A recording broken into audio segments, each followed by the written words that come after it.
Hey guys, tonight you are drifting back, further than you've ever gone.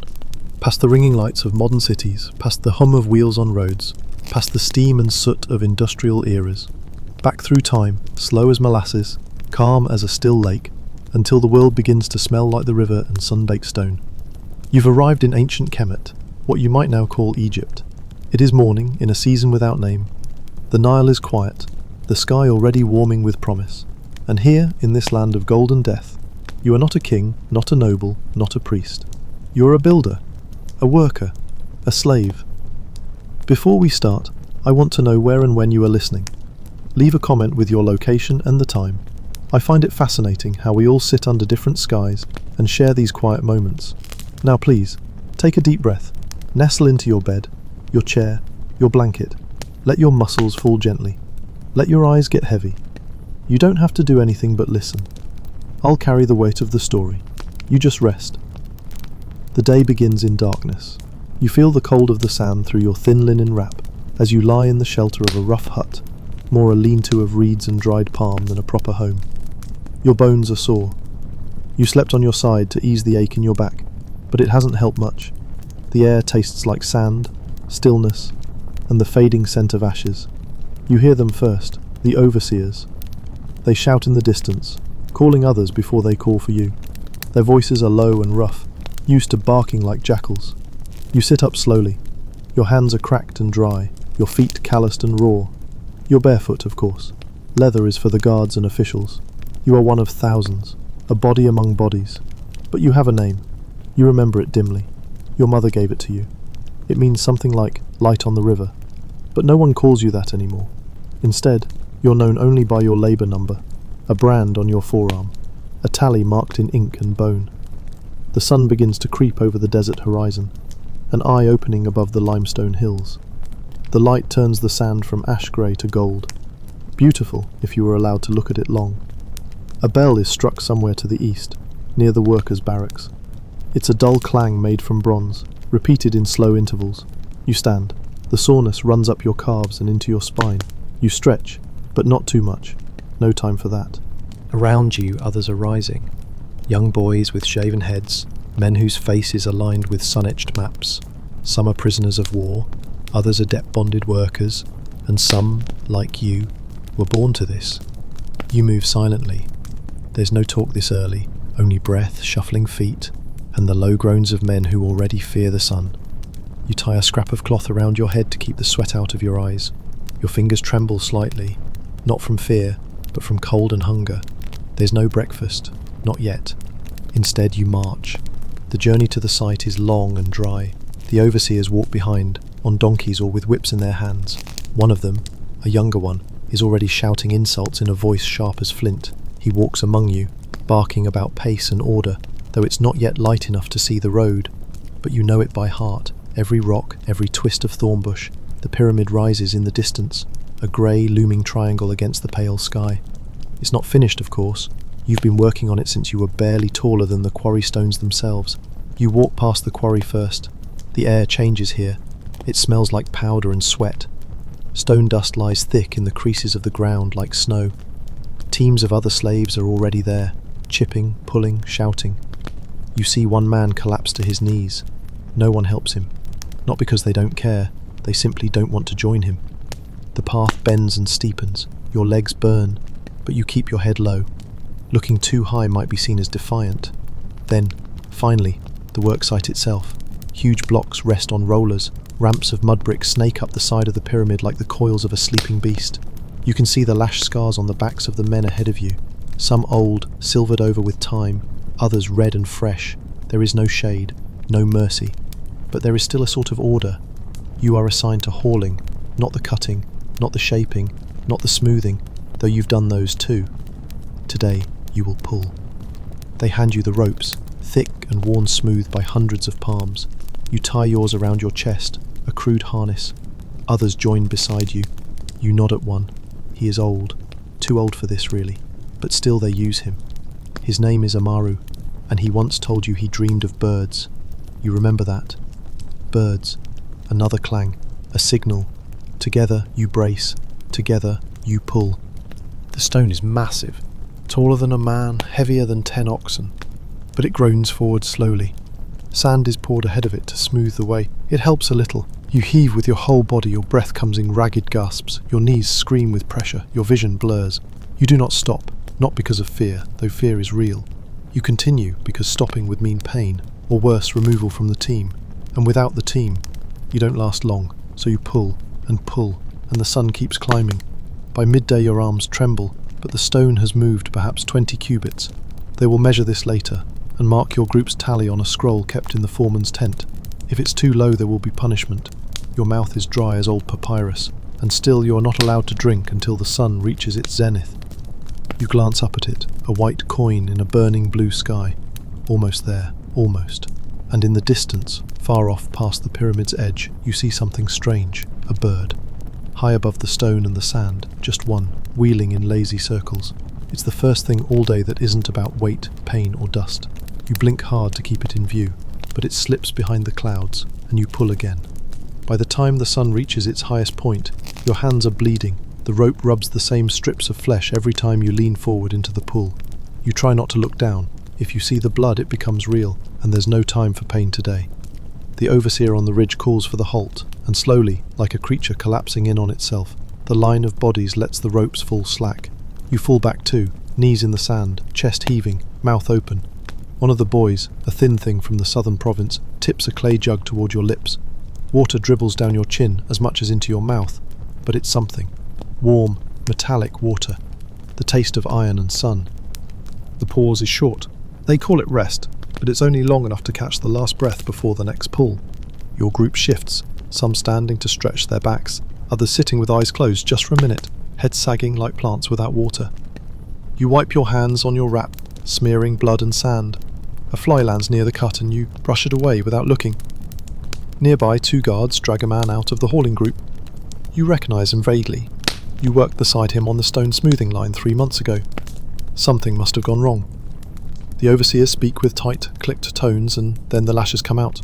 The man doesn't scream at first. He's older, with skin already thick and beaten, but by the 3rd, 4th, 5th strike, he yells. Not words, just sound.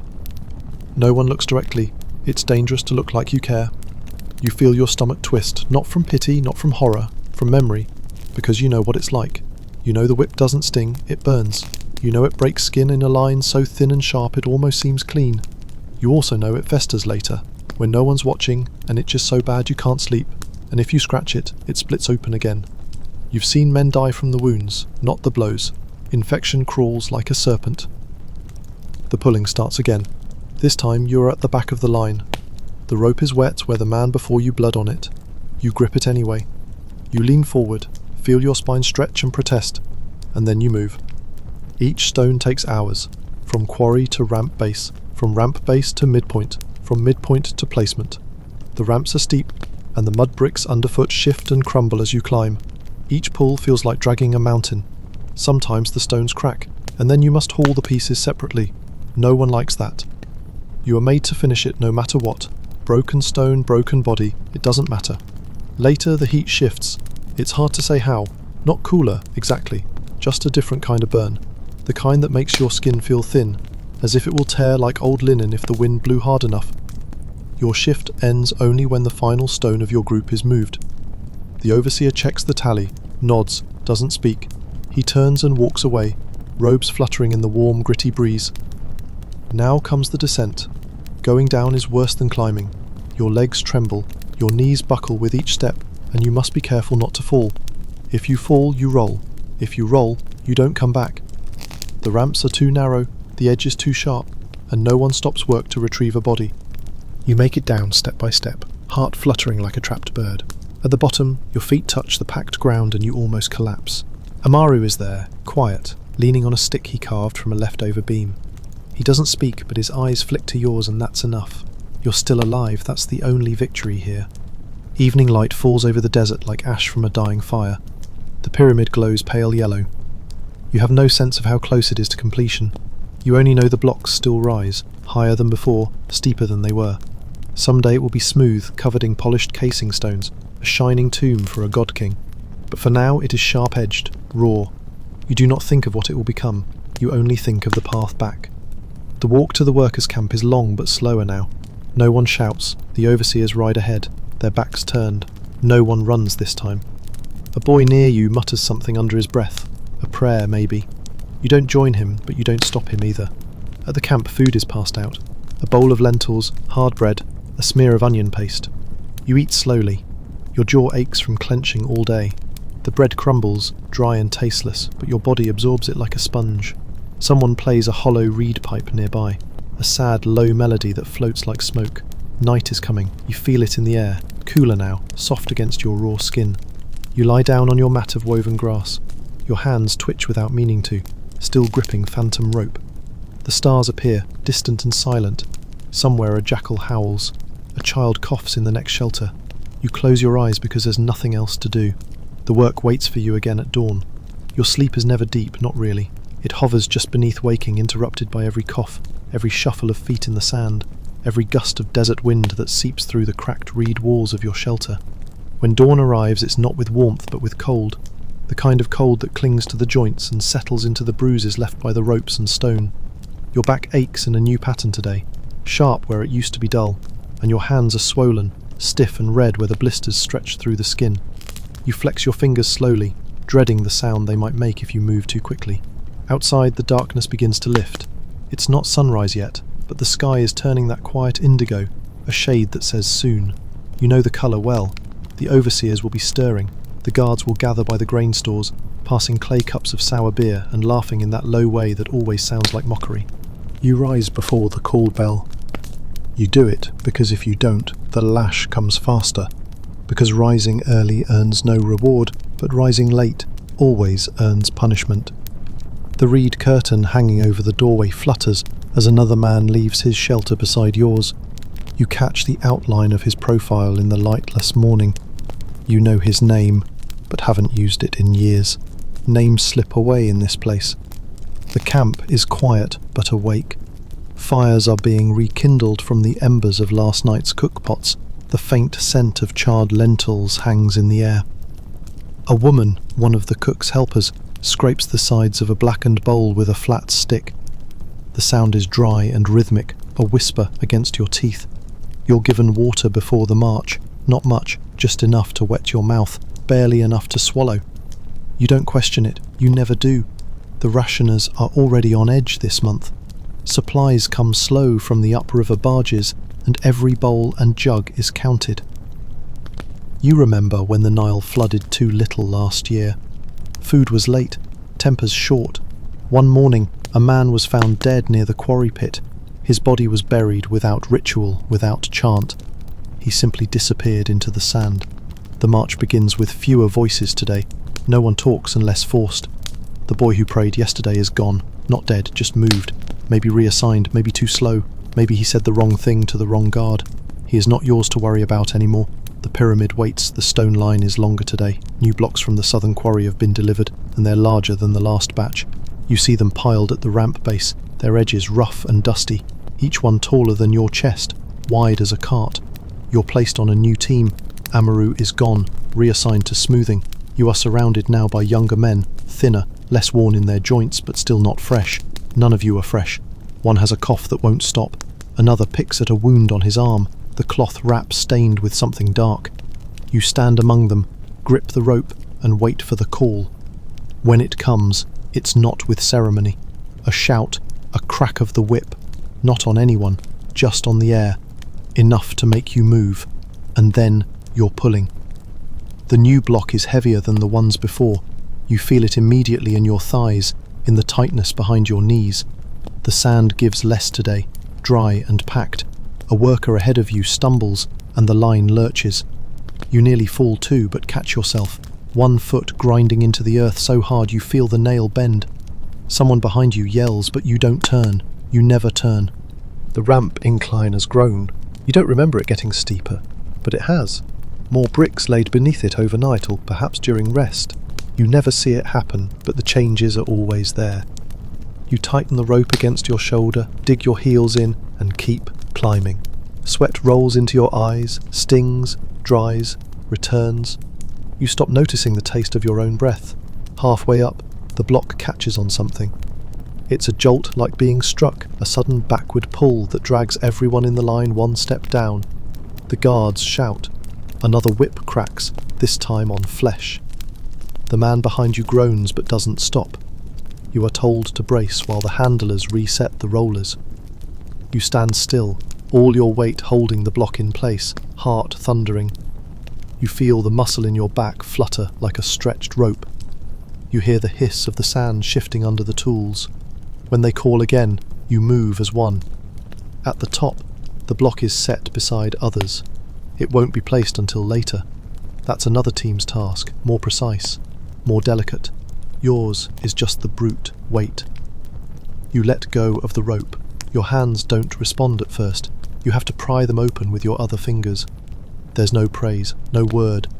You walk back down in silence, heartbeat still heavy in your chest. At the bottom, a basin of water is passed around. You sip from it once. Another man tries to take a second drink and is struck across the side of his face with a wooden rod. His cheek splits open. He drops to one knee and doesn't make a sound. Blood spatters the sand, dark and fast. No one helps him. The sun is higher now, your shadow is short. You see the midday team being brought forward, the ones who will carry the next blocks. You nod to one of them, he nods back. Not friendship, but understanding, shared skin in the same fire. You are sent to the smoothing team next. They hand you a copper chisel, dull and worn. Your arms tremble from the hauling, but you kneel by the stone anyway and begin to chip. Each strike echoes in your bones. You can't hear the wind anymore, only the sharp ting of copper on limestone, again and again, like a dying bell. Someone above you begins to hum, a low note, almost too soft to notice. It is not a tune, you know, but the sound settles into your ribs, carries into the rhythm of your hand. You keep working. The stone gives no thanks. You're sent again to the lower ramp. This time, not for hauling, but to assist in shifting broken rollers.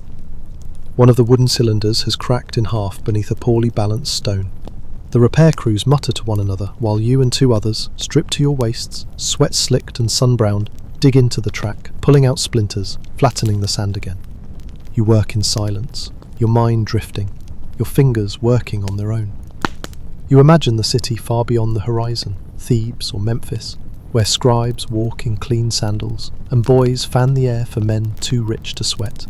You've never seen those cities, not even once, but you've heard stories. Someone told you years ago about painted walls and wine poured from jars shaped like flowers. You remember the way they described it, soft, slow, like they didn't want to let go of the words. A shadow falls over you and you freeze without thinking. It's instinct, sharpened over years. Shadows mean supervisors, and supervisors mean inspection. You look up just far enough to see the hem of a linen robe and the pointed end of a staff. It's not a whip. It's worse. It belongs to one of the Royal Engineers, the men with scrolls and charcoal-marked tablets. He says nothing, but you feel his eyes. You go back to your work. After a moment, the shadow moves on, and you exhale the breath you hadn't noticed holding. Later, another stone cracks. This time not a roller, one of the blocks. You hear the sound even from across the site. A deep, splitting crack, sudden and final. It halts everything. Work doesn't often stop, but when it does, the silence is deep and dangerous. Men turn slowly to look. A group of haulers stands frozen on the ramp. The stone has fractured down the middle, a clean vein of failure.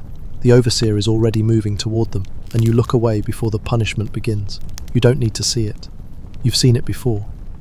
In the break that follows, your hands go to your waist, not in rest, but in habit, pressing against the spot where the belt used to be tighter.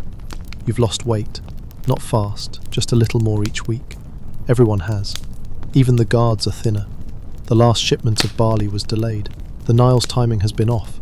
They say it's the gods, but you know it's the river. It does what it wants, always has. A boy walks by with a tray of clay jars, one for every 5 men.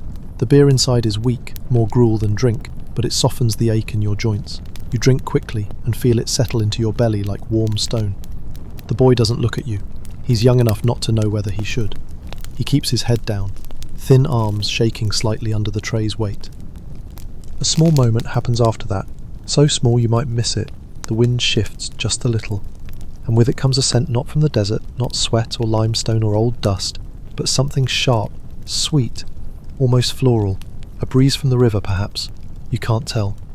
It brushes past your face and is gone before you can name it, but for a moment, You remember your mother's hands. Her hair smelled like crushed herbs and green stems.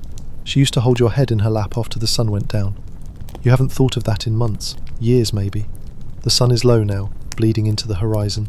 The pyramid casts a long triangle of shadow across the desert floor. You look at it just once. It is taller than before. They say it's for Pharaoh Khufu, that he will be entombed with gold, food, boats and servants.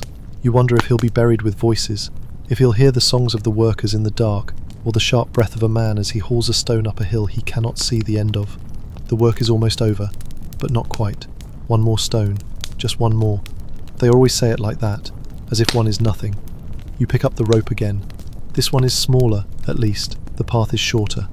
You grip with fingers that have no skin left to lose. As you pull, the earth seems to hold its breath. The ramp doesn't crumble. The rollers hold. The block slides forward with that deep, satisfied groan of stone on sand. The team around you moves like one body, trained by repetition, not trust. At the top, you let go. A guard marks the tally. Another block moved. Another piece of someone else's forever. You walk back down with the others, slow steps, careful. The wind picks up again, carrying with it the first coolness of the evening. It catches the edges of the cloth around your head, makes it flutter like a torn banner. When you reach the base, the guards step back. The day's done. No words are spoken as you make your way back to the camp. Your feet move of their own accord. The sky is violet now, turning to indigo again. A full circle. You've made another pass around the fire of the sun. You think about how many more you'll make. How many are left? There's food again. Simple, rough. You eat it without taste. Someone sings softly near the edge of camp. A song in a language older than the stones you pull. You don't listen to the words, just the sound. The sound of something that isn't the crack of rope or the grind of limestone. Then you lie down, and the stone rests behind your eyes. Tonight's sleep does not come easily. You lie on your side, arms curled to your chest, the woven mat beneath you damp with the memory of sweat. The fire at the centre of camp burns low, just enough to cast flickering shadows across the walls of the nearest shelters. You watch them dance, mind half lost in the rhythm of aching muscles and breath. Every part of your body feels like a bruise wearing skin. The pyramid looms even now. Though you cannot see it from where you sleep, you can feel it, heavy and watchful behind you in the dark, like a god that doesn't blink. You imagine its silhouette against the stars, jagged and half-shaped, crawling its way toward heaven one block at a time. Sometimes you wonder if Pharaoh ever sees it, if he stands on some terrace far in the city, drinking wine and watching your labour rise like smoke from a distant fire. A voice stirs in the dark, low, cracked with exhaustion. Someone is murmuring, a chant maybe, or a prayer meant only for the corners of the sky. You don't look to see who it is. Everyone speaks to something at night. A god, a mother, a past self. Eventually sleep pulls you down, not kindly, not like it used to when you were small, wrapped in warmth. It drags you into itself like the ropes you pull each day. A kind of falling. And then the horn sounds. Too soon. Always too soon. You sit up, dazed, blinking at the pale light of false dawn. A pale, sick colour like boiled ash. The air is cold enough to sting, the kind of cold that makes you clench your jaw without realising. You rise on stiff legs, the muscles of your calves trembling as they take your weight again. Your shoulders resist your movements, and when you reach for your outer cloth, your fingers shake. At the water basins, you splash your face once, twice. The chill of it makes you gasp, brings you into the present. Around you, others stir the same way, faces slack with fatigue, skin the colour of old stone. You catch the eyes of a man near you, his left cheek swollen with a dark bruise. You don't know where he came from. There are always new ones. No one speaks. This morning, you are assigned to the northern face. The wind is stronger there, carrying grains of sand like invisible teeth. You walk in a small group, climbing the uneven path beside the work lines. The ramp twists here, curving tighter as it ascends. The pyramid's angle becomes more brutal the higher you go. Your feet sink deeper into the clay bricks, their edges already eroding from the endless march of labourers and beasts. The stone you're assigned today is smaller than yesterday's. An offering box, they call it, though it is heavier than anything called a box should be. It must be hauled only halfway, then transferred by sled to a side ledge where sculptors wait. These stones are not for structure but for words, for images. They will be carved with names you do not bear and prayers you do not say.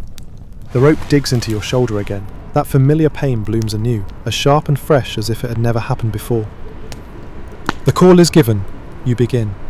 It's a different rhythm today. The men around you breathe harder, less steady. You hear coughing, dry and shallow.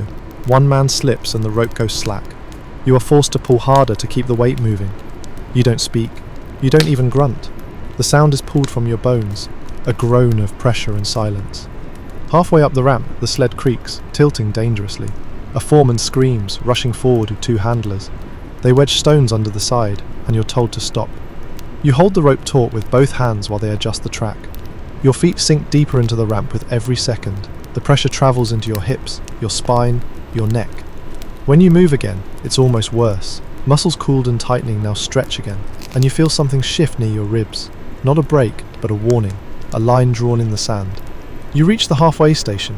The stone is shifted, slowly, carefully, to the side platform. You're told to help lift it the final step, to place it near the marking stone where the carvers will begin their work. The tools are already there, mallets, chisels, flat stones for polishing. You see the symbols traced in charcoal across the slab, offerings, praises, sacred names. One of the scribes, small, pale-skinned with clean hands, gives you a nod when it is in place. You say nothing, but the gesture stays with you, a nod, a fragment of recognition, a moment of being seen. You walk back down slower than usual. The path is dusty, worn, your legs are shaking again. From exertion or something deeper, you cannot tell. Back at the base, you pass a group of children. Not yours, not anyone's really. The cook's helpers, the runners, the water bearers. They are too small yet to haul stones, but old enough to work. One of them holds a bowl of onions, another carries a fan made of reeds. They do not speak to you, but their eyes linger. Children always watch, always. You think again of your mother. A name floats somewhere in the back of your mouth but does not come forward. It's been too long. You are given a break. Not long, just enough to eat a dry fig and a handful of barley. You sit beside a broken wheel. The wood splinters are smooth from many hands leaning against it. Nearby, a group of men hum softly in a loose rhythm, marking the beat of the work with the same chant they've used for weeks. You don't join, but you listen. You wonder, briefly, if the pyramid will ever truly be finished, or if, like the wind and the river, it will always be in motion, always rising.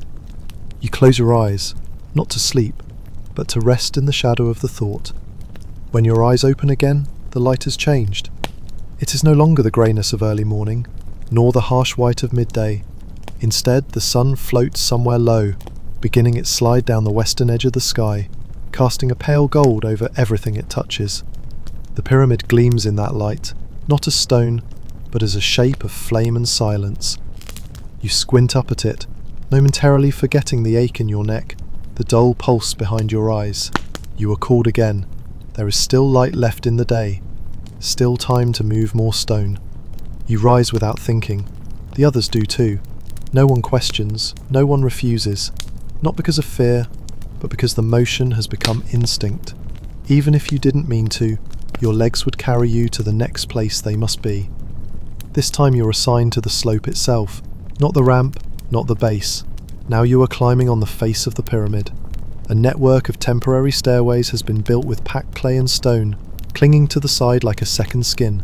It's steep, cruelly so, and the blocks must be shifted along crude wooden sledges with the help of sand, water, and muscle. You've never climbed this high before. Few do until the overseers decide you are steady enough to trust. You do not know if this is an honour or a punishment. Either way, you say nothing. The climb is slow, deliberate. Every step requires thought, every pull of rope a calculation. The men with you are lean, hardened, faces carved like the limestone they carry. One wears a piece of old linen over his mouth to keep the dust from his lungs. You make a note to do the same tomorrow, if your cloth lasts. As you reach the work ledge, you stop. You are high enough now to see past the camp, past the Nile, glittering far off, like a broken mirror held against the horizon. Beyond that, desert, then hills, dark in the distance. The world seems silent from this height. No shouting, no coughing, no choked cries, only the wind and the rasp of your own breath. The stone must be placed near the upper core, an inner layer invisible when finished. You and the others heave it from its sled, edge it forward with levers and prayer, guiding it into position with practiced motion. There's no ceremony, no applause, just a mark on a slate and a nod from a foreman. Another block in place. But you feel it in your spine. This is the part of the pyramid that will remain hidden forever, sealed inside when the casing stones are placed. This block, shaped by your hands, will never see the sun again.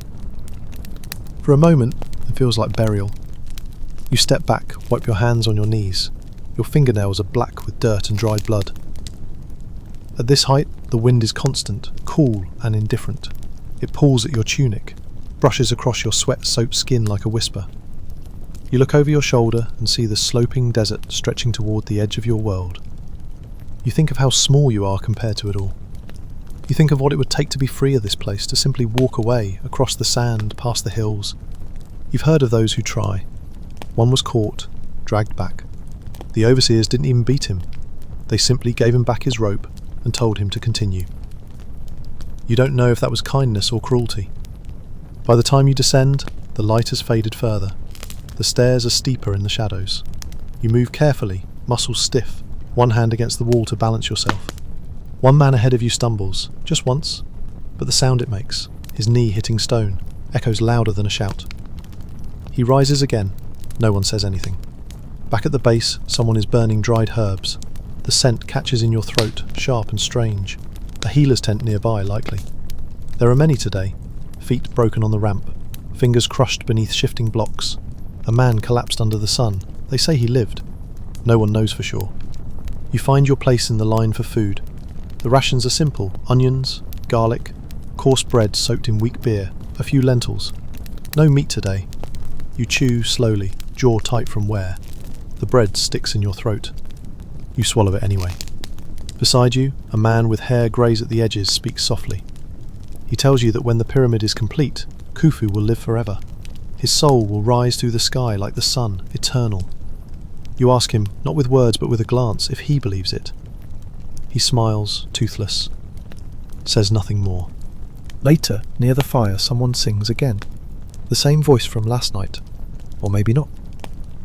They sing of stars above the Nile, of a boat made of gold, of a river that carries the dead to the field of reeds. The song is old, older than Khufu, older than the stones themselves. You lie back and look at the sky. The stars are clear tonight, bright, sharp. They blink slowly in the dark like eyes watching from another world. You feel something stir beneath your ribs. Not joy, not sorrow. Something else, something like memory, or hope dulled by years and dust. Then the fire cracks again, and the song ends. You do not sleep yet, but you let the dark cover your body like linen, and you do not resist. The morning comes with no announcement, no birdsong, no trumpet, only the coughs and shuffles of men rising, pulling stiff limbs into motion. The sky is soft, washed in a grey-pink hue, as if the sun is shy today. You sit up slowly, joints creaking, and touch the side of your face. Your cheek is rough with dust, and the cloth you used as a pillow is damp where your breath soaked into it during the night. There's no time to stretch, no time to think. A horn sounds somewhere beyond the tents, a long flat note that draws the men from their mats and shadows like ants stirred from a nest. You join them without thought. Your body knows the steps by now. You walk, you drink, you wash if there is water. If not, you rub the dust into your skin and let it take the place of cloth and protection. Your name is not called, not exactly, but you are pointed toward the western ramp. Today you are assigned to the shaping pit. Not hauling, not dragging. Today is for the chisels. It is not easier, it is simply a different rhythm of labour. You descend into the pit, a square enclosure carved into the desert surface, shaded with cloth stretched between poles. The heat is still present, but less immediate here. You welcome it with cautious gratitude. Already several men are hammering blocks into shape. The sound is constant, the chip of metal against stone, the steady rasp of the polishing boards. You're handed a mallet and a copper chisel, the handle worn smooth from other hands. You feel its weight and slide into place beside a partially finished block. This one will be a facing stone, destined for the outer surface of the pyramid. These are different from the inner blocks, finer, smoother, more exact. Every edge matters. They must shine, catch the light of Ra himself. You run your fingers along its unfinished edge, noting the marks left by others before you. There is a conversation in the stone, each mark a word, each line a sentence. You are merely continuing a dialogue begun by men long dead, and to be completed by hands you will never see. You strike your first blow carefully, not too soft. If you are timid, the overseers will notice. Not too hard either. If you split the stone, the punishment will follow quickly and without mercy. The chisel bites into the grain, and a sliver falls away, then another. The rhythm comes slowly, then finds its pace. Strike, shift, scrape, breath, strike. All around you, the same work unfolds in countless variations. One man sharpens the tools at a stone wheel. Another wets cloths to keep the dust down. A third holds a brush of reeds, sweeping each piece before it moves to the sled. The pit smells of copper, sweat, and old earth. There is no singing here, no chants, only the voice of the stone itself, slow and patient. Hours pass unnoticed. The sun climbs. The shadows inside the pit shift, shorten, vanish, then stretch again. Time here is counted in stone dust and shoulder pain. When the call comes to pause, you step back and stretch your fingers. The joints crack loudly. You flex them once, twice. They ache with the same dull throb behind your ribs. You sit against the wall and take the water you are given. It is warm but wet. You drink without pause. Bread follows, coarse and thick. You eat slowly, letting it soak up the grit in your throat. A young boy passes through the pit with a tray of chisels. He drops one near you and apologizes, eyes wide. Not yet old enough to carry stone, but already marked by this place. You hand the tool back to him, without speaking. His eyes linger on your face for a moment, before he hurries off. He looks like someone you knew once, a brother, a cousin, or maybe just a face from a dream. After the break, you return to the same stone. It waits for you like a companion, silent and stubborn. You keep at it, smoothing its face, shaving down corners, making it ready to be seen by gods and kings. By late afternoon, the work shifts again. You are called to the transport sleds, now that the stones are ready to be moved. You and 3 others place the shaped block onto a wooden frame greased with fat and water, then tie it with thick rope. It must be taken to the lower ramp before the light fades. The path is uneven, packed hard by thousands of footsteps. Your feet know every dip, every rise. You pull the sled with shoulders hunched, and the others grunt beside you, faces blank, bodies bent like question marks. When the block reaches its place, you stop. A scribe steps forward, marks a symbol on its side, then waves you away. Just another number in an endless list. You walk back slower this time, not because you want to, but because your body no longer moves as quickly. Your knees are stiff, your palms burn, your breath stays shallow. A breeze picks up across the plain as you return to camp. It carries the scent of fire and something else, sweet, faint, almost imagined. You pause, close your eyes, just for a second, and in that second you hear a voice, but not one near you. It's one from long ago, speaking your name in a tone no one uses anymore. It says something soft. You do not remember the words, but the feeling settles into your chest like warm dust. The sun is almost gone.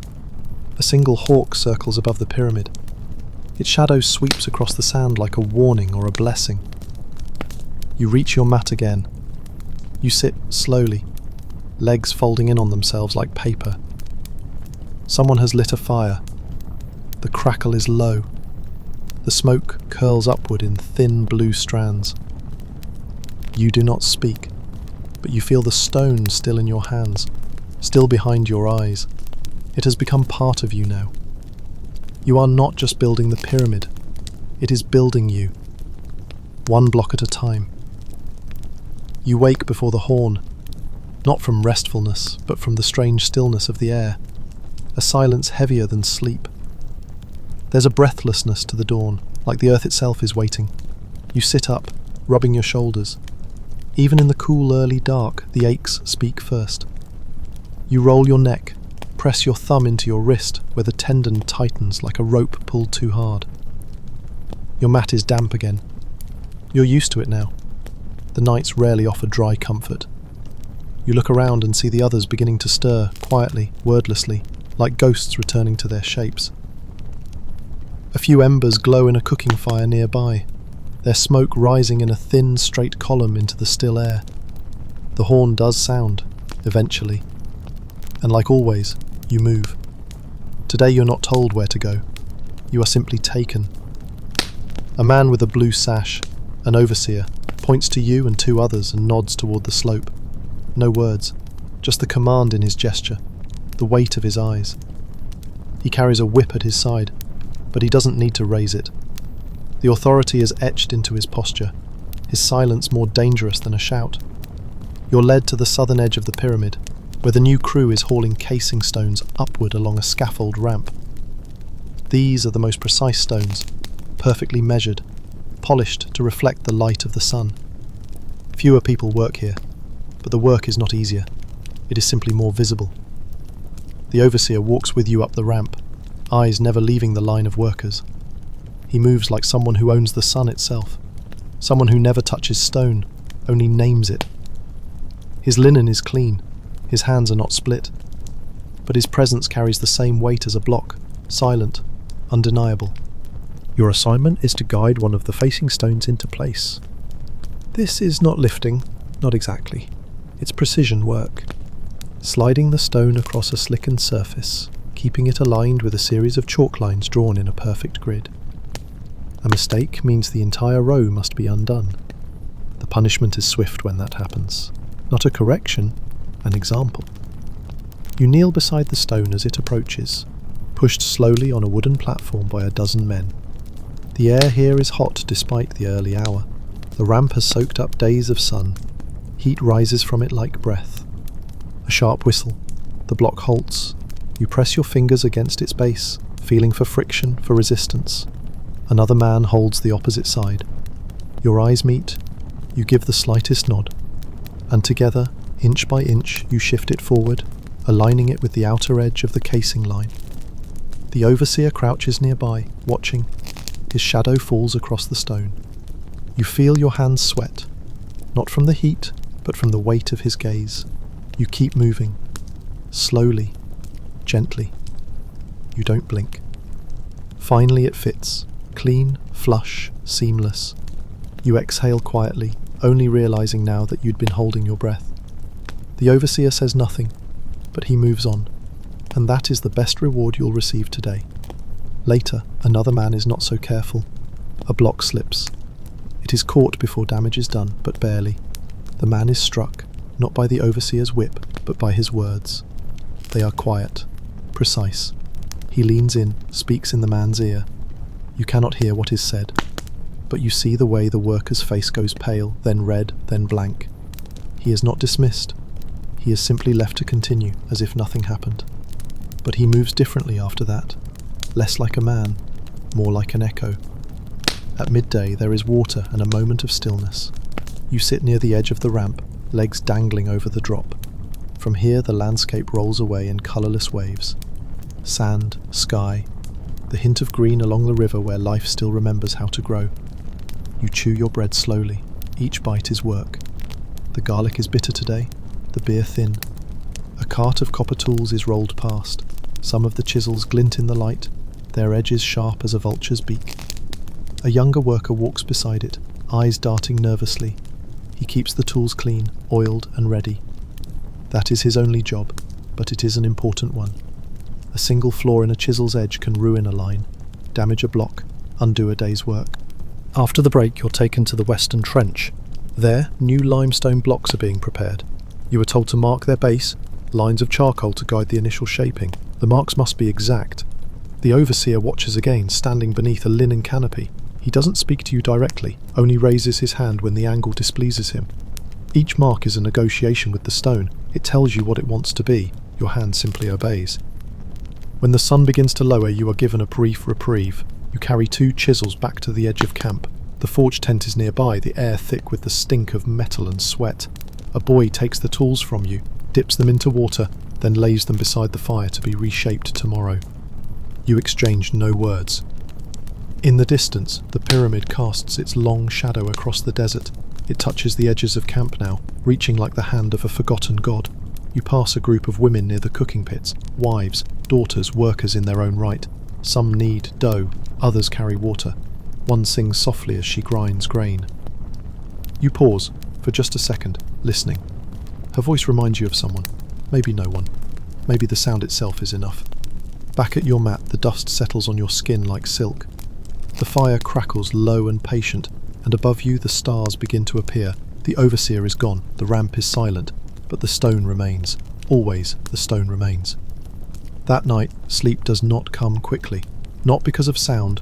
There is little of it now, only the shifting of bodies and the soft hissing wind that moves over the sand, like breath across skin, but because something in you won't settle. A sensation beneath the ribs, like memory knocking on the walls of the chest. You lie on your mat, still coated with the fine powder of the day, and stare up at the stars.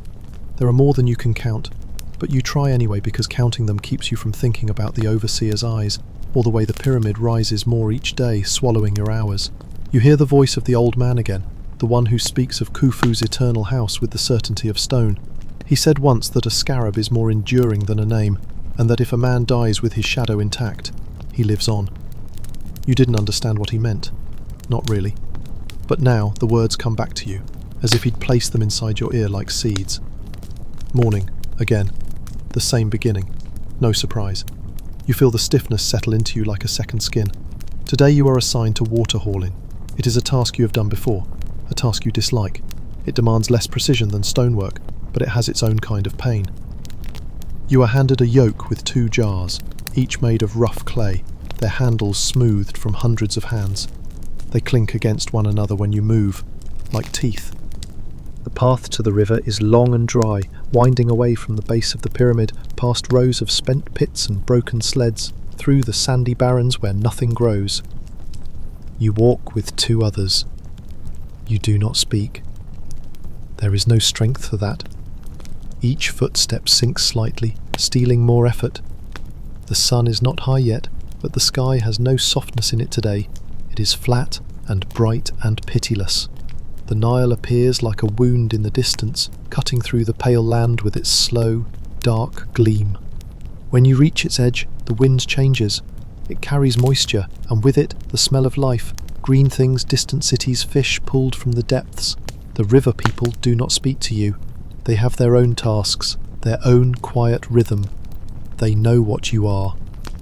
You dip the jars, one at a time, and watch as the dark water floods them, swallowing dust. The walk back is worse, heavier. The yoke bites into your shoulders, the jars sway unevenly. One leaks slightly, leaving a trail that will be dry within minutes. You stop once to adjust your grip and catch your breath. The others keep walking. They do not wait. They cannot. The sun climbs, the sand shifts. You continue. The water is not for drinking, not today. It is for the ramp. To wet the sand, make it slick enough that the sleds can move without tearing the ground. You dump the jars slowly, making wide arcs across the track where the next blocks will pass. Then, back to the river. Again, again. By the 3rd trip, your hands tremble. The jars feel twice as heavy. The skin under the yoke is rubbed raw. You do not complain. No one does. You do not need to. Your body has learned the language of silence, where every step is a word and every breath a sentence. Near the riverbank, as you lean down to fill the jars again, you notice something small moving beside your foot. A scarab beetle, black and glossy, rolling a ball of earth nearly twice its size. You pause and watch it. It moves with purpose, with absurd, beautiful determination. It reminds you of yourself, though you would never say so aloud. You crouch, slowly, and draw a small line in the sand near its path. It climbs over it without pause. You stand, fill the jars, and return. Later, near midday, you're redirected. A messenger, barefoot, dust-covered, brings a new instruction. You are to assist at the salt pit. You've heard of it, but never worked there. It lies farther west, near the edge of the supply road. A low basin where blocks are soaked in brine to weaken their outer layers, making them easier to shape. The smell hits you before you arrive, thick, acrid, clinging. The salt is piled like snowdrifts in the corners, and the shallow pools gleam with oily colour. 2 men already work there, turning blocks with hooked poles, their feet wrapped in layers of linen to protect them from the sting. You are handed a pole and shown what to do. The brine has eaten into the blocks. Their surface peels like old skin. Your job is to scrape this away, clearing the pitted face to prepare for carving. It is slower work, but no less brutal. The salt gets under your nails, into the cracks in your skin. It burns. You feel it even after washing your hands in the Nile. One of the other men speaks as you work. Not much, just a few words, murmured like a prayer. He says the salt keeps things honest, that it reveals the truth of the stone beneath, that the blocks scream, but no one hears them. You don't know if he's serious. You don't ask.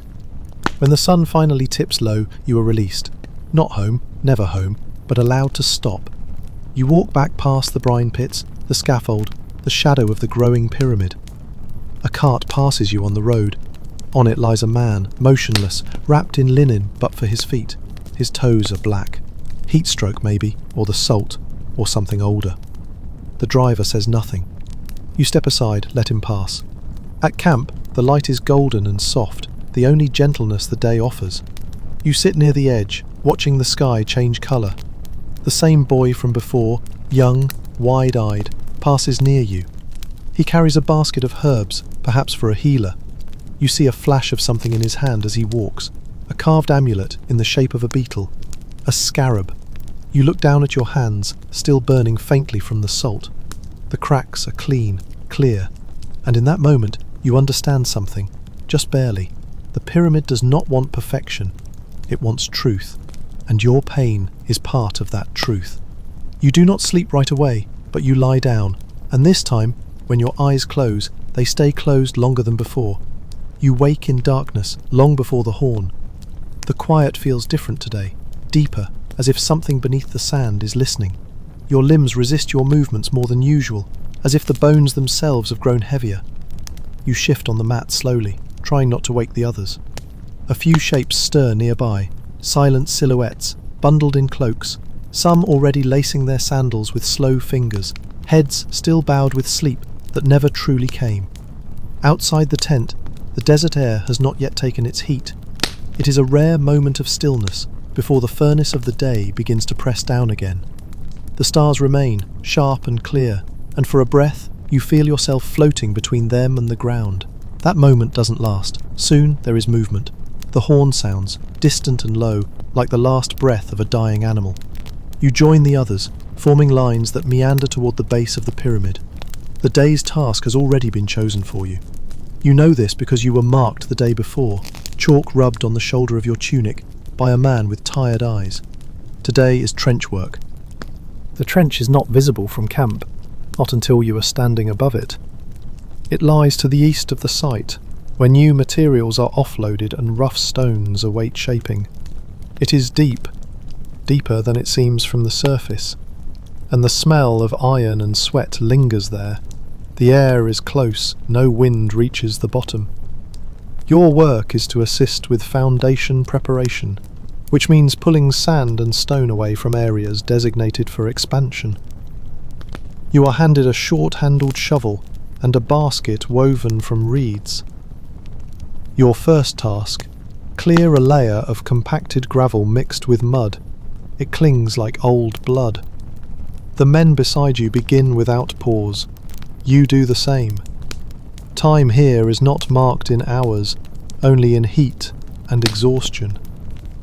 The sun crawls slowly overhead, and you are aware only of the narrowing light at the top of the trench, and the way the shadows change their shape along the walls.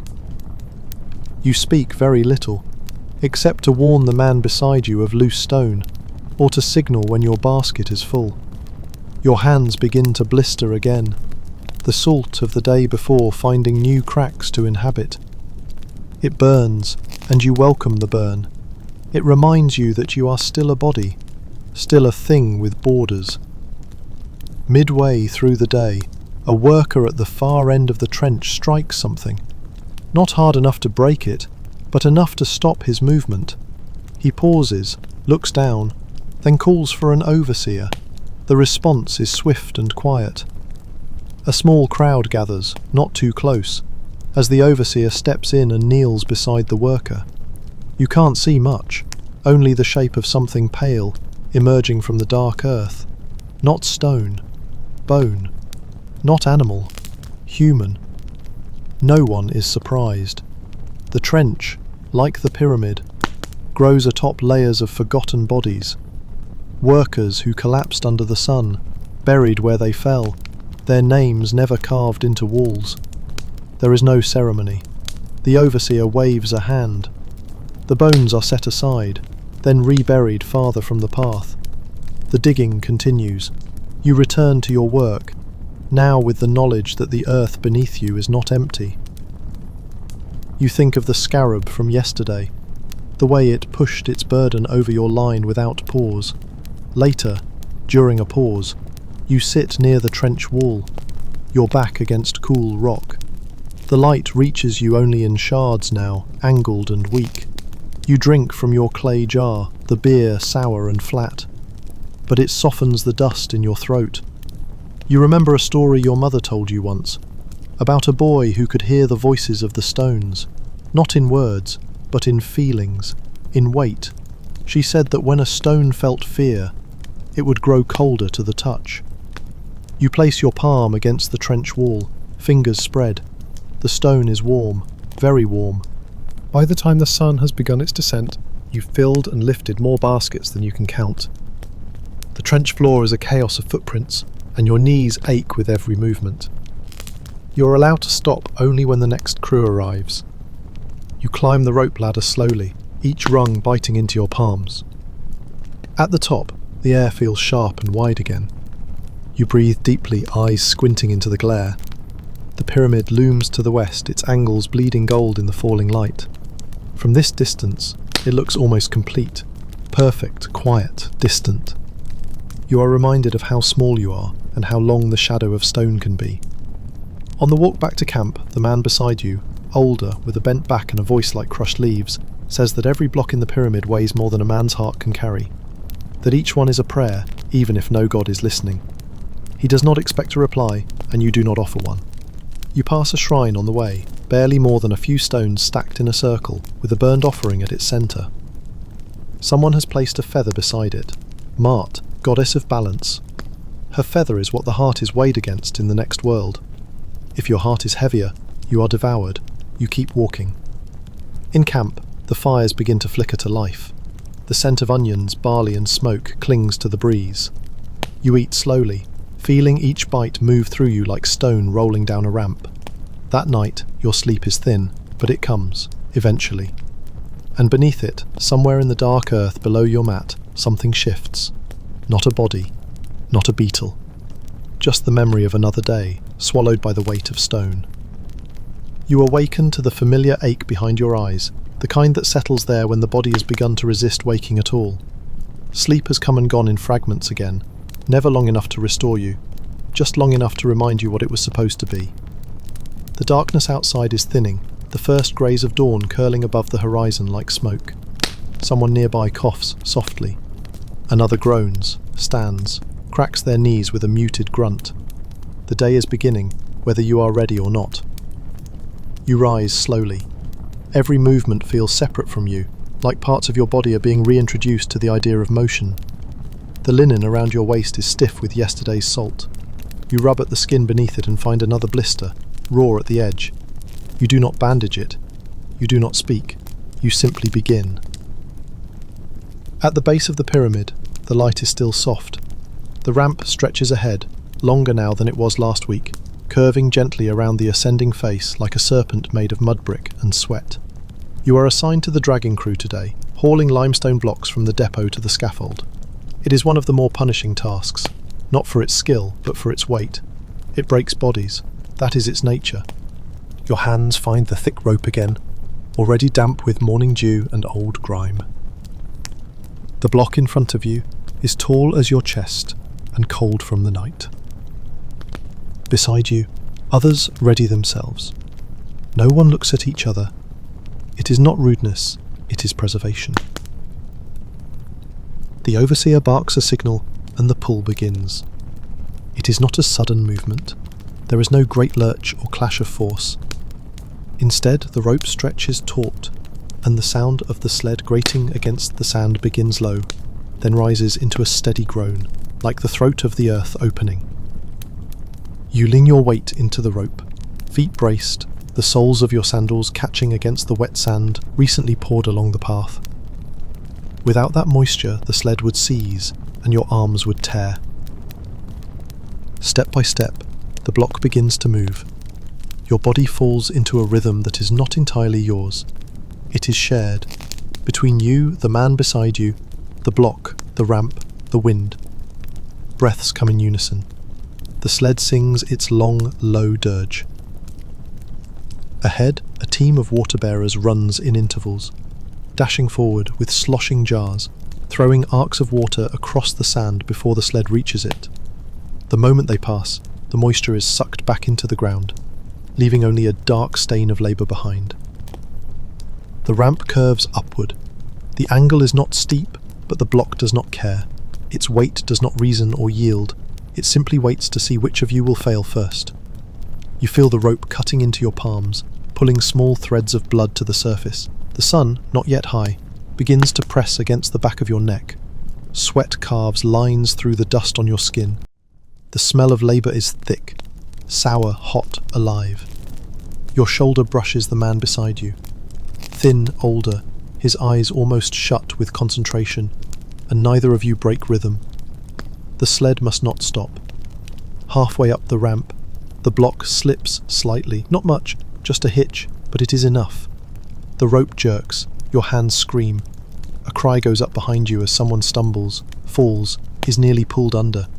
You dig your heels in harder, leaning back with everything left in you. The overseer shouts, not words, just noise. A whip cracks once, twice, not to strike but to command the air, to remind you that gravity has no mercy. The sled catches, regains its path. You do not stop. It takes the rest of the morning to reach the top. When the final step is behind you, when the sled crests the ramp and the block slides into position near the scaffold, there is no celebration, only breath and silence. You are allowed to rest then, briefly. You sit on a stone block still waiting to be dressed, your legs shaking beneath you, and look down the long line of the ramp you have just ascended. It looks impossible from above, but you know it is not. You have done it. You will do it again. A soft wind brushes your face, dry, carrying with it the scent of the copper tools at the shaping line, and something else, faint, almost nothing, the memory of acacia wood, sweet and brittle. Someone nearby is singing under his breath, a tune with no words, just a winding, broken melody that might once have been a lullaby or a hymn. Soon you are put to work again, not with ropes this time, but with water and baskets. You are told to descend the ramp and return with sand, fresh sand, untracked, to be used for the next sled. The walk down is harder in its own way. Your legs tremble with each step. The sun is higher now, slicing through the sky like a bronze blade. You do not look up. There is no reason to. The rest of the day blurs. You carry sand. You pour water. You lift and fill and empty and bend. The light changes. The sky reddens. Eventually the blocks stop moving. The last sled is left midway up the ramp, half finished. The crew is dismissed without explanation. You hear rumours whispered around the water station that one of the nobles, a high scribe sent by Khufu's court, has come to inspect the progress.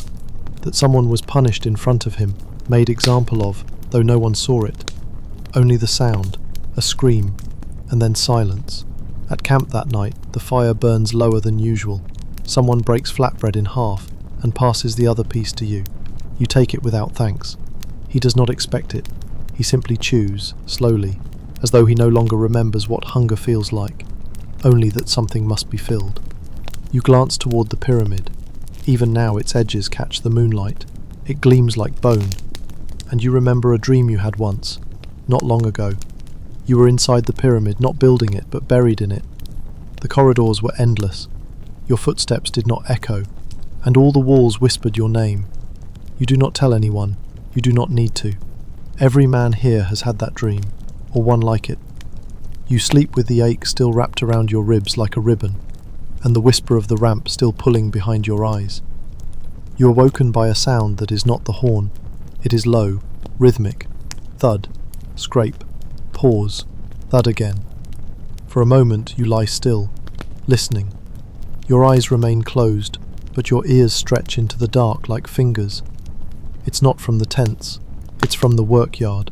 Someone has begun early, or perhaps someone never stopped.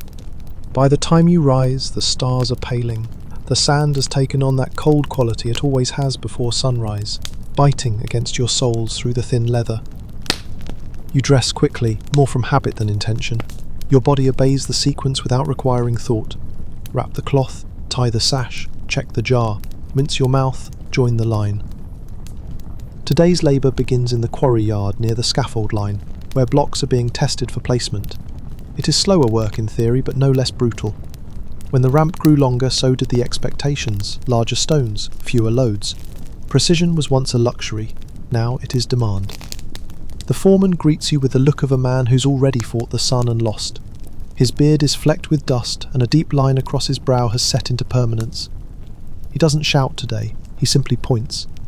There is a block sitting alone, separated from the others. It's wide at the base, but the top curves unevenly, a mistake, though whether in cutting or transport, no one says. You and 3 others are assigned to shape it.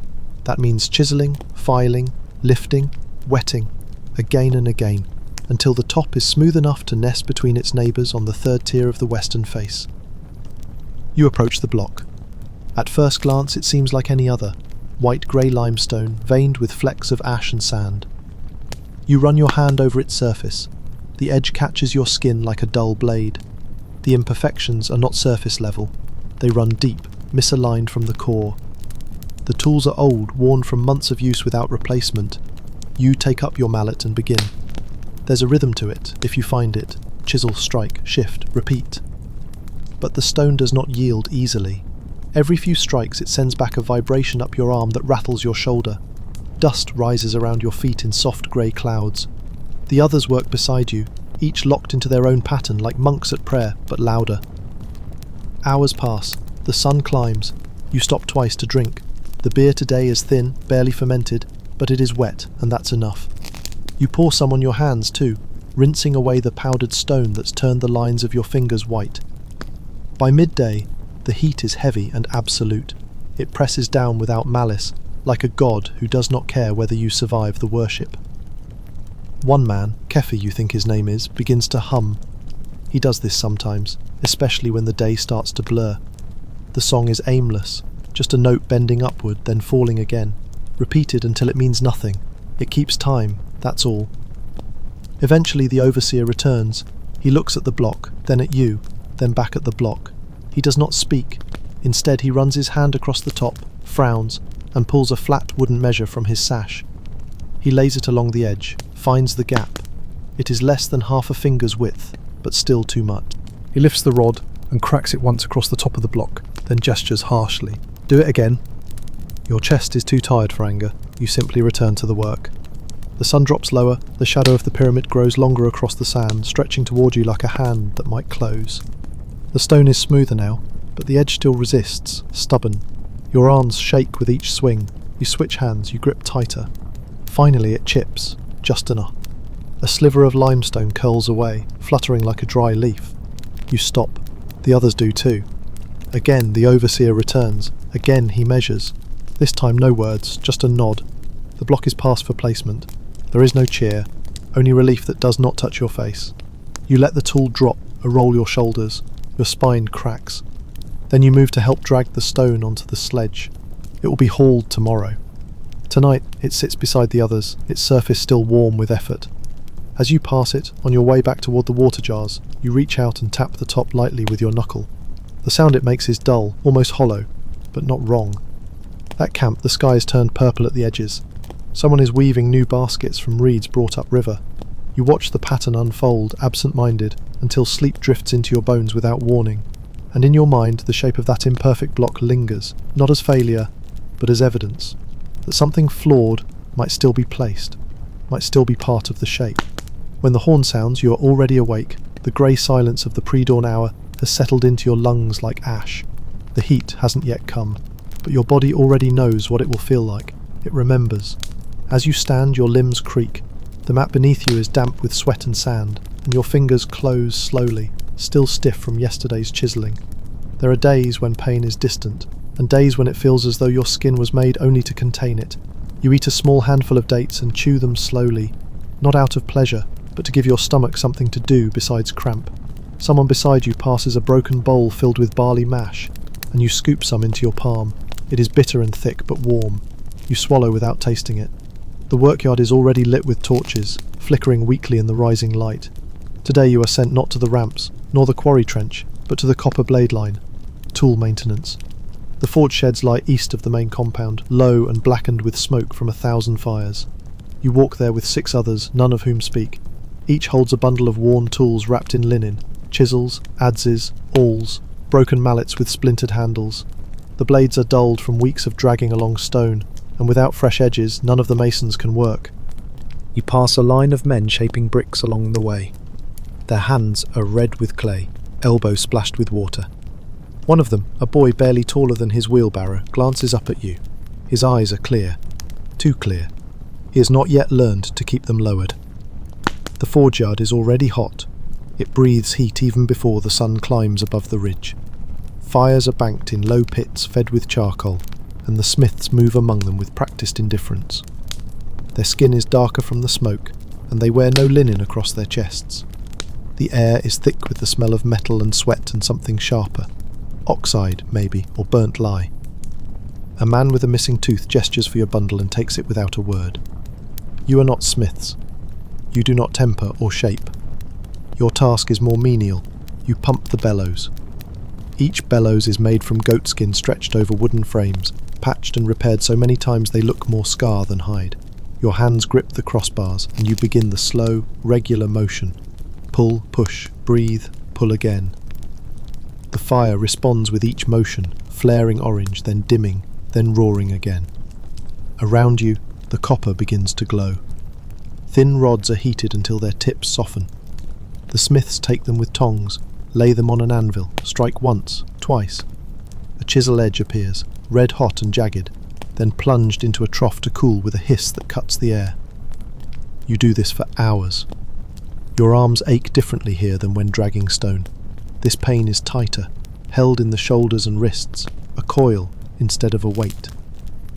Sweat runs freely. You wipe your face once and smear soot across your cheek without realizing it. At midday, the overseer of the yard allows a short break.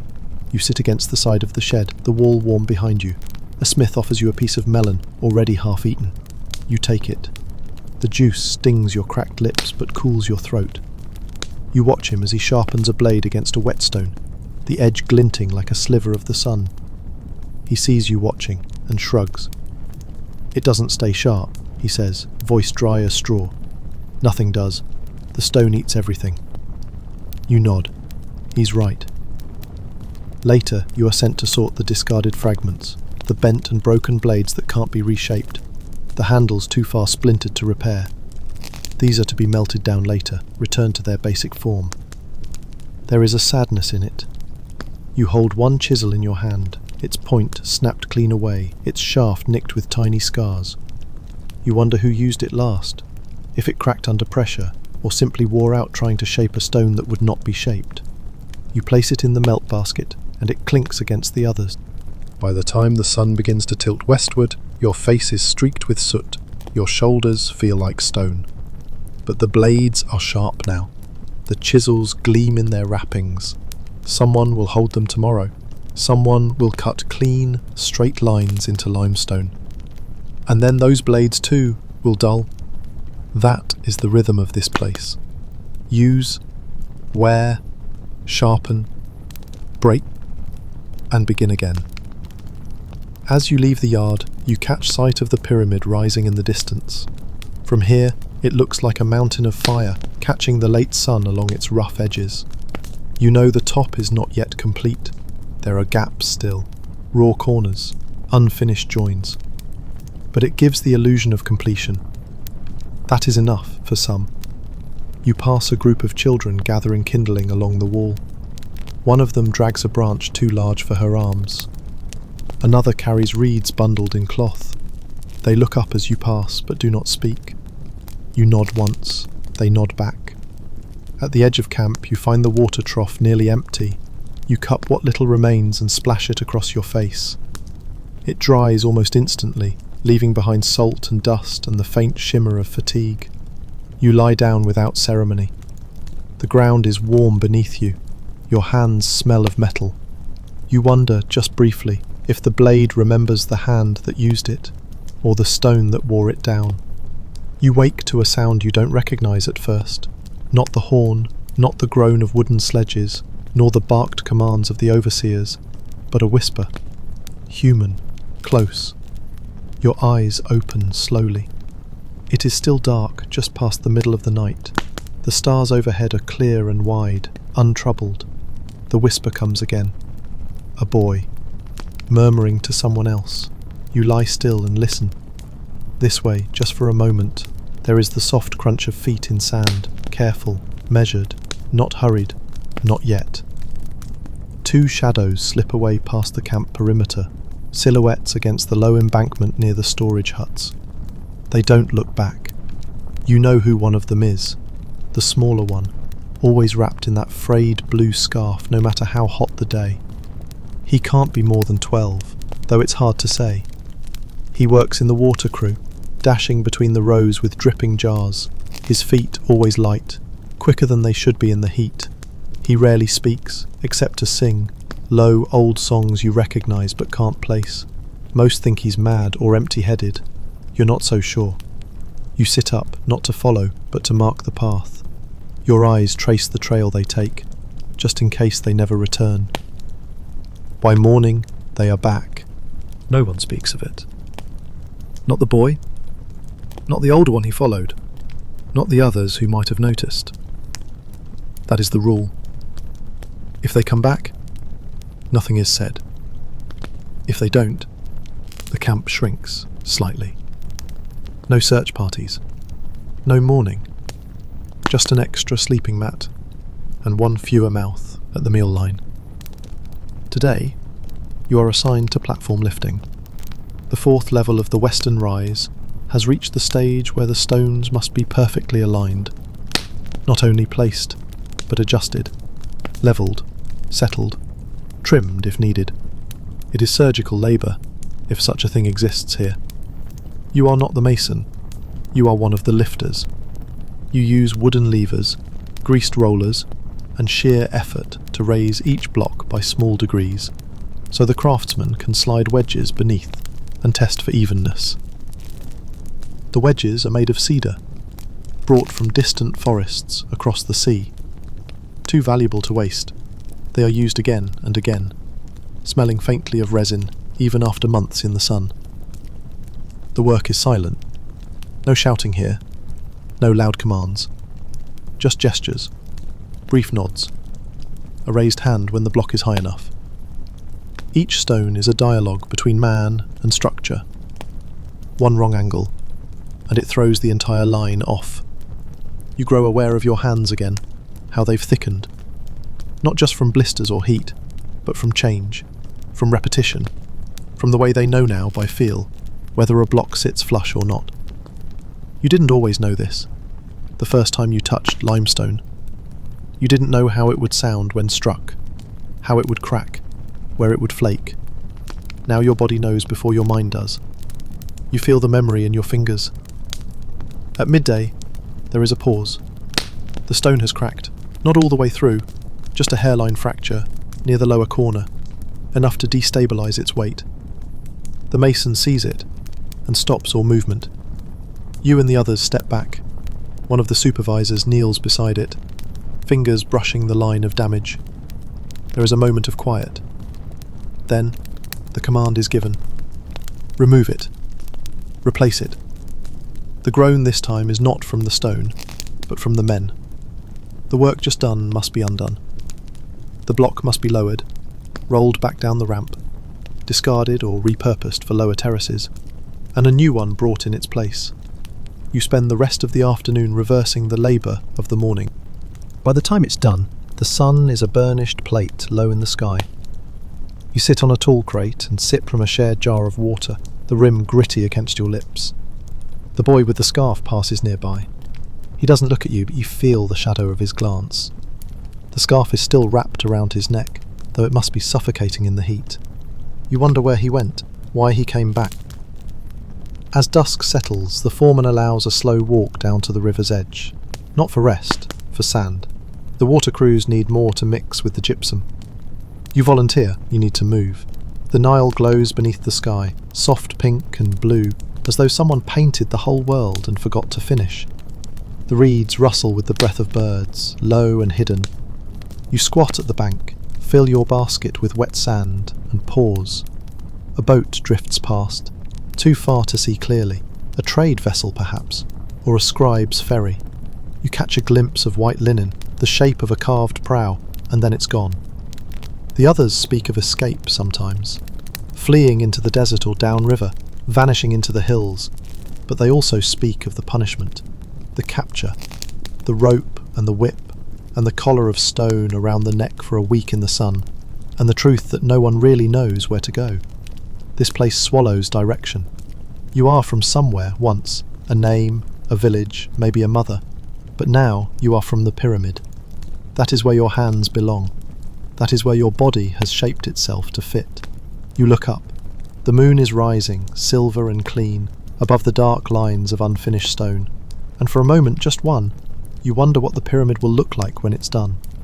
When it stands still in the desert long after you are gone, if it will remember you, or if, like the blade and the chisel and the stone with the crack, your work will simply vanish into its silence. The days bleed together. Now you wake without knowing if it is the 6th or the 66th time you've opened your eyes beneath this same sky. And as you sit up, your back bends with a stiffness that no longer surprises you. The mat beneath you is damp not from rain, for it has not rained in months, but from the sweat that clings to you. Even in the dark you taste salt at the corners of your mouth. The air is already warm, though the sun has not yet broken the edge of the horizon. You dress slowly, wrapping the linen across your waist, tightening the sash. Pulling your tunic over your shoulders with a grimace, the fabric sticks where the skin is raw from yesterday's harness straps. You do not speak to the others as you leave the camp. None of you do in these early moments. Silence is all that belongs to you. The assignment today is hauling west ramp rotation 6th Division. You know the path by heart. Your feet fall into the grooves left by those who walked it before you.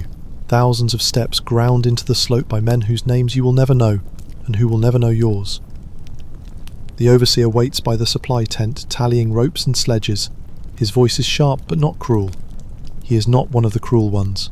Those men are easy to spot. Their eyes look at you like you are already broken. This one looks at you like you are a number, maybe even a useful one. He gives orders by gesture, today, not words. You form ranks 3 to a rope, 5 ropes to a sledge, one massive block of limestone resting atop it, the surface smoothed and chalked for placement, markings etched in red to guide the final fit. You wrap the strap around your chest, brace your arms, and wait for the call. When it comes, the horn is short, not loud, but final. It slices through the morning and you begin to pull. The first few steps are always the hardest. Your feet slip in the sand, the rope jerks against your ribs. Your breath catches behind your teeth, but you move. The others move too, and together the weight begins to shift. The sledge groans, a low, beastly noise that feels alive as it drags across the timber tracks. Sand is poured ahead, constantly mixed with water to reduce friction, but it still feels like dragging a boulder through molasses. The slope ahead looks endless, the pyramid's flank rising beside you like a wall of light. The sun catches it now and turns it gold. The blocks shimmer in their dust coats, every one placed by hands like yours. Your hands ache already, the leather straps dig into the calluses, and you smell the sour bite of your own sweat. The man beside you stumbles for a moment, and the whole sledge shifts. Someone shouts, but you can't tell who. You adjust your grip and keep moving. There is no choice but to move. You've seen what happens when the rope team fails, when a block slips and breaks, and the overseers grow silent with rage. The punishment isn't immediate, not always. Sometimes it comes at night, or the next day. Sometimes it never comes at all, and that is worse because it hangs in the air like a curse. You crest the first rise, an hour has passed, or maybe more. Time bends under this heat. You are allowed a pause, just long enough to drink from a shared jar. The water is warm and brackish, but it is water, and you take it gratefully. The boy with the scarf is there again. He looks smaller than ever, soaked in sweat and sand. His scarf has fallen around his neck, limp and heavy. He does not speak to anyone, not even you, Though your eyes meet briefly in that moment, you see something in his face. Not hope exactly, something like absence, a hollow that wasn't there before. You return to the ropes and begin the second ascent. This one steeper, lined with tighter turns. Your legs burn with each step, and the muscles in your back feel like rope fraying strand by strand. Someone starts humming again, a song with no words. It rolls through the team like a wave, soft and barely there, but enough to carry rhythm. Your feet fall in time, your shoulders lock into motion. Your mind drifts just enough to leave the pain behind for a few seconds. Halfway up, a falcon passes overhead. Its shadow ripples across the sand and stone. For a breathless moment, everything is still. You watch it vanish beyond the pyramid's point, its wings silent in the air. It does not care about the heat, or the weight, or the men who break themselves against the slope. You envy it more deeply than you have ever envied anything in your life. You reach the platform at last and release the rope. Your arms hang useless at your sides. The block is maneuvered by others now, precision handlers with tools and commands. You are not needed here. You are waved off, allowed to sit. Your breath comes ragged and shallow. Your vision pulses with each heartbeat. You lean your head against the stone, its surface hot and dry. Your cheek sticks where the skin is raw. You close your eyes, not to rest but to stop seeing. When the horn sounds again, it is time to descend. The empty sledges wait below, and you must return them. It is always like this, up and down, up and down. There is no triumph in reaching the top, only another descent, only another block waiting, only another day buried in the same dust that settles into your mouth and eyes and lungs and soul as you walk down the ramp, slowly, feet dragging in sand that has turned to ash beneath the sun. You hear a voice nearby, a whisper, like the one from the night before. The older boy from the edge of camp is speaking again, low and careful. His words float towards you on the wind. Soon, he says, soon. You do not know what he means, but you carry the word with you anyway. You hold it like a pebble in your hand, round and warm and nearly meaningless, but real. Because it was spoken, because it was not silence, because it was not the horn or the whip or the groan of the block dragging itself uphill. You hold it and do not let go, not yet, not today, not while there is still work to be done. The next morning, you wake before the others, and for a few slow moments you remain still. Not from comfort, there is no such thing here, but because the silence wraps itself around you like a second skin. And in that stillness, your body feels more like a question than an answer. You listen to the breathing of the men around you, shallow and restless like the wind across the quarry floor. The boy with the scarf is nearby, curled tightly against his mat, his face turned to the wall. The scarf is pulled over his mouth as if to hide from the heat, or the day, or both. You think again of the word you heard whispered yesterday, soon, and you wonder what that means. Here, where time does not pass but presses, where tomorrow is only another version of today, and soon can stretch longer than a lifetime. Your assignment today is not the ramps nor the copper blade line, but the inner shaft, the corridor that will one day carry the spirit of the pharaoh to the stars. The overseers say it is sacred, though the stone is no lighter and the air no cleaner. The corridor lies deep inside the mass of the pyramid, and the path to it is narrow, lit only by torches jammed into the joints of stone. The passage is steep and cold, the air musty with the breath of hundreds who've passed through before you. Descend slowly, your shoulders scraping the wall, your feet unsure on the worn steps, each one smooth by the passage of bodies, yours now, just one more. Inside the shaft the world becomes small, your voice, if you spoke, would echo, like something ancient and forgotten. The torchlight flickers against the smooth walls, illuminating the inscriptions scratched in by unseen hands. Some official marks from the builders in red ochre, others hidden messages, initials, smudges, symbols tucked into the seams. Messages from the workers to no one, or perhaps to each other. You run your fingers along a curve carved hastily into the stone. It feels like a letter, but not one you recognize. Maybe not a letter at all. Maybe a mark of resistance or survival. Maybe just proof that someone existed here. The team inside the shaft works without speaking. There is no space for voices here, only breath and scraping and the soft thud of mallets. shaping blocks to fit, tighter, smoother. The goal is precision to seal the space, so finally the passage will last for centuries. You are given a chisel and told to trim the edge of a stone that juts out from the corridor wall. It is already mostly shaped. Your job is to finish it, to bring it flush, to make it invisible. No matter how closely the light shines, you crouch and begin to work. The chisel bites the stone in small increments, flakes falling like sand. You find a rhythm as you always do in these moments. Your thoughts narrow, your pain fades. Your hands know the work, and your body follows. Each strike carries memory from days before, weeks, months. Your muscles move with knowledge they did not have when you first arrived. The stone yields slowly, reluctantly, as if it knows it is giving up a piece of itself. Around you, others work just as silently. One man is smoothing mortar, another checking the alignment of a lintel with a weighted cord. The overseer paces behind them, not speaking, just watching, eyes sharp for error. There is no tolerance here for imperfection, not in the Pharaoh's corridor, not where his soul is expected to pass and rise. As you work, the heat inside the shaft begins to thicken. The torch smoke clings to your skin, your lungs feel the weight of it. Your tunic is damp against your back, and your knees ache from crouching. But you continue, stroke after stroke, until at last the overseer kneels beside you and runs his fingers along the line of the joint. He says nothing, only stands and moves on. And in his silence, you hear a kind of approval, not kindness, not reward, just the absence of punishment. You are given a moment to rest, not outside, not in the sun, but deeper still, further into the unfinished chamber that lies beyond the shaft. Here the ceiling rises a little. The air is stale and motionless, but it is a space to sit and drink and breathe. The water passed to you tastes of clay and old wood, but it is cool and you take it gratefully. You close your eyes and lean against the stone, and for a moment the weight of it feels like shelter, not burden. Someone begins to hum again. Maybe the same voice as yesterday, or another one. It doesn't matter. The melody is low and formless, a sound more felt than heard, and it winds its way through the chamber like smoke, curling around the torchlight.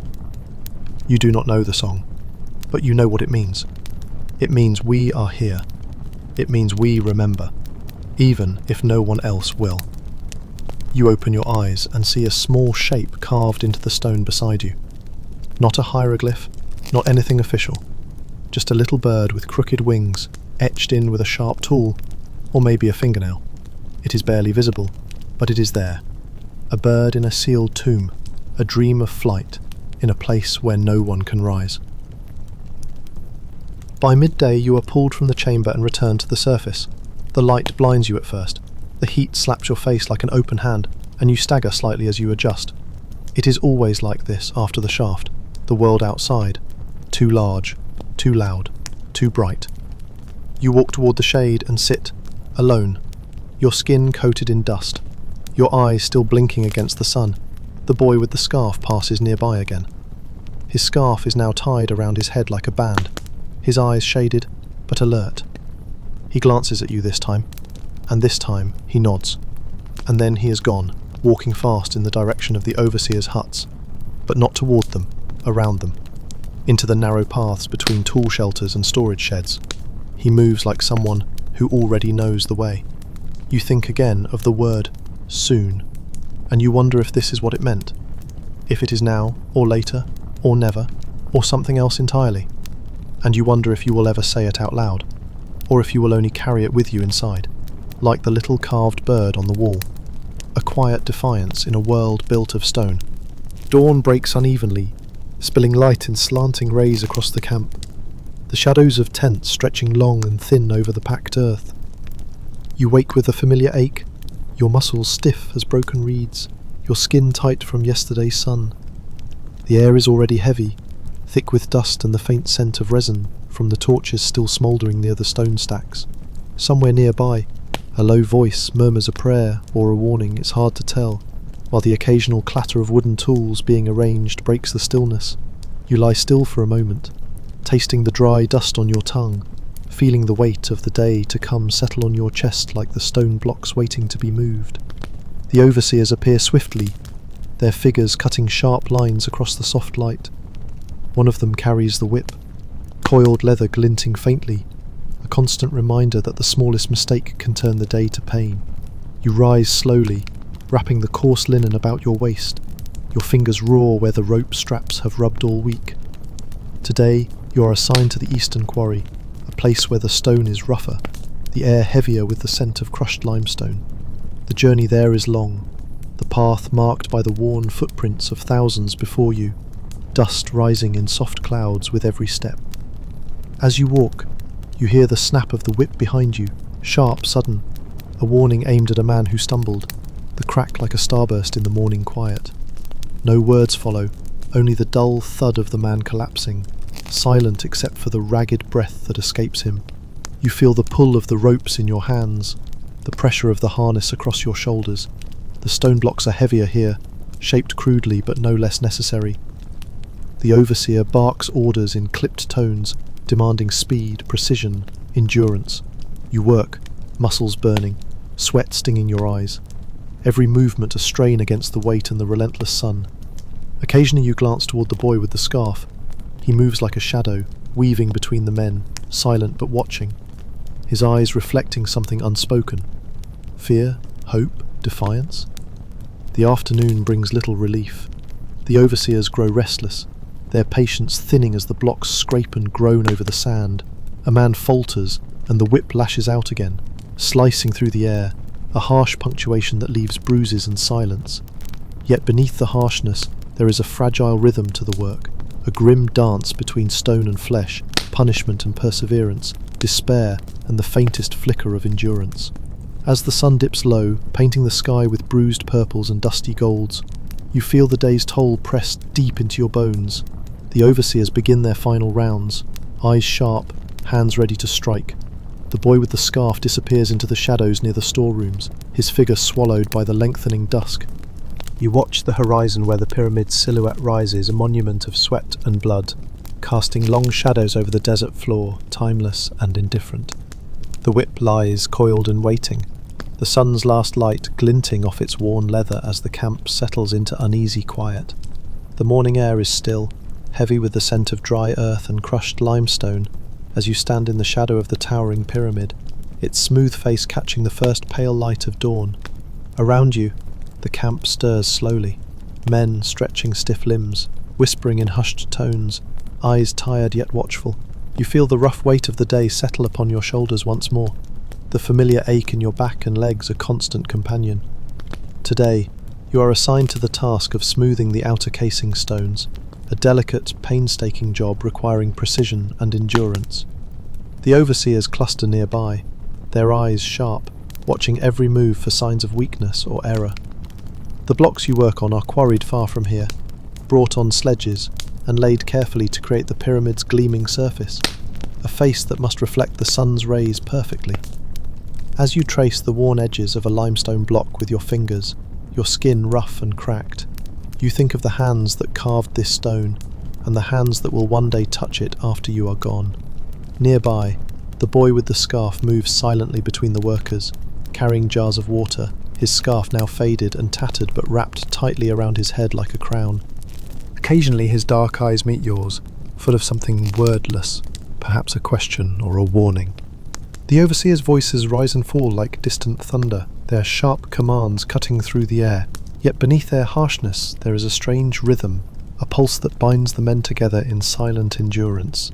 As the sun climbs higher, the heat presses down, heavy and relentless, soaking into your skin, drying your cracked lips and parching your throat. The dust swirls in lazy eddies around your feet, catching the light like tiny sparks. You work methodically, smoothing one block after another, your body moving by memory, your mind drifting to the stories you once heard in the village, stories of gods and kings, of souls rising to the stars, and of the pyramid's endless gaze upon the land. In a rare moment of stillness, you hear a soft murmur from a corner of the camp, a whispered song, sung low and slow, threading through the air like a fragile thread of hope.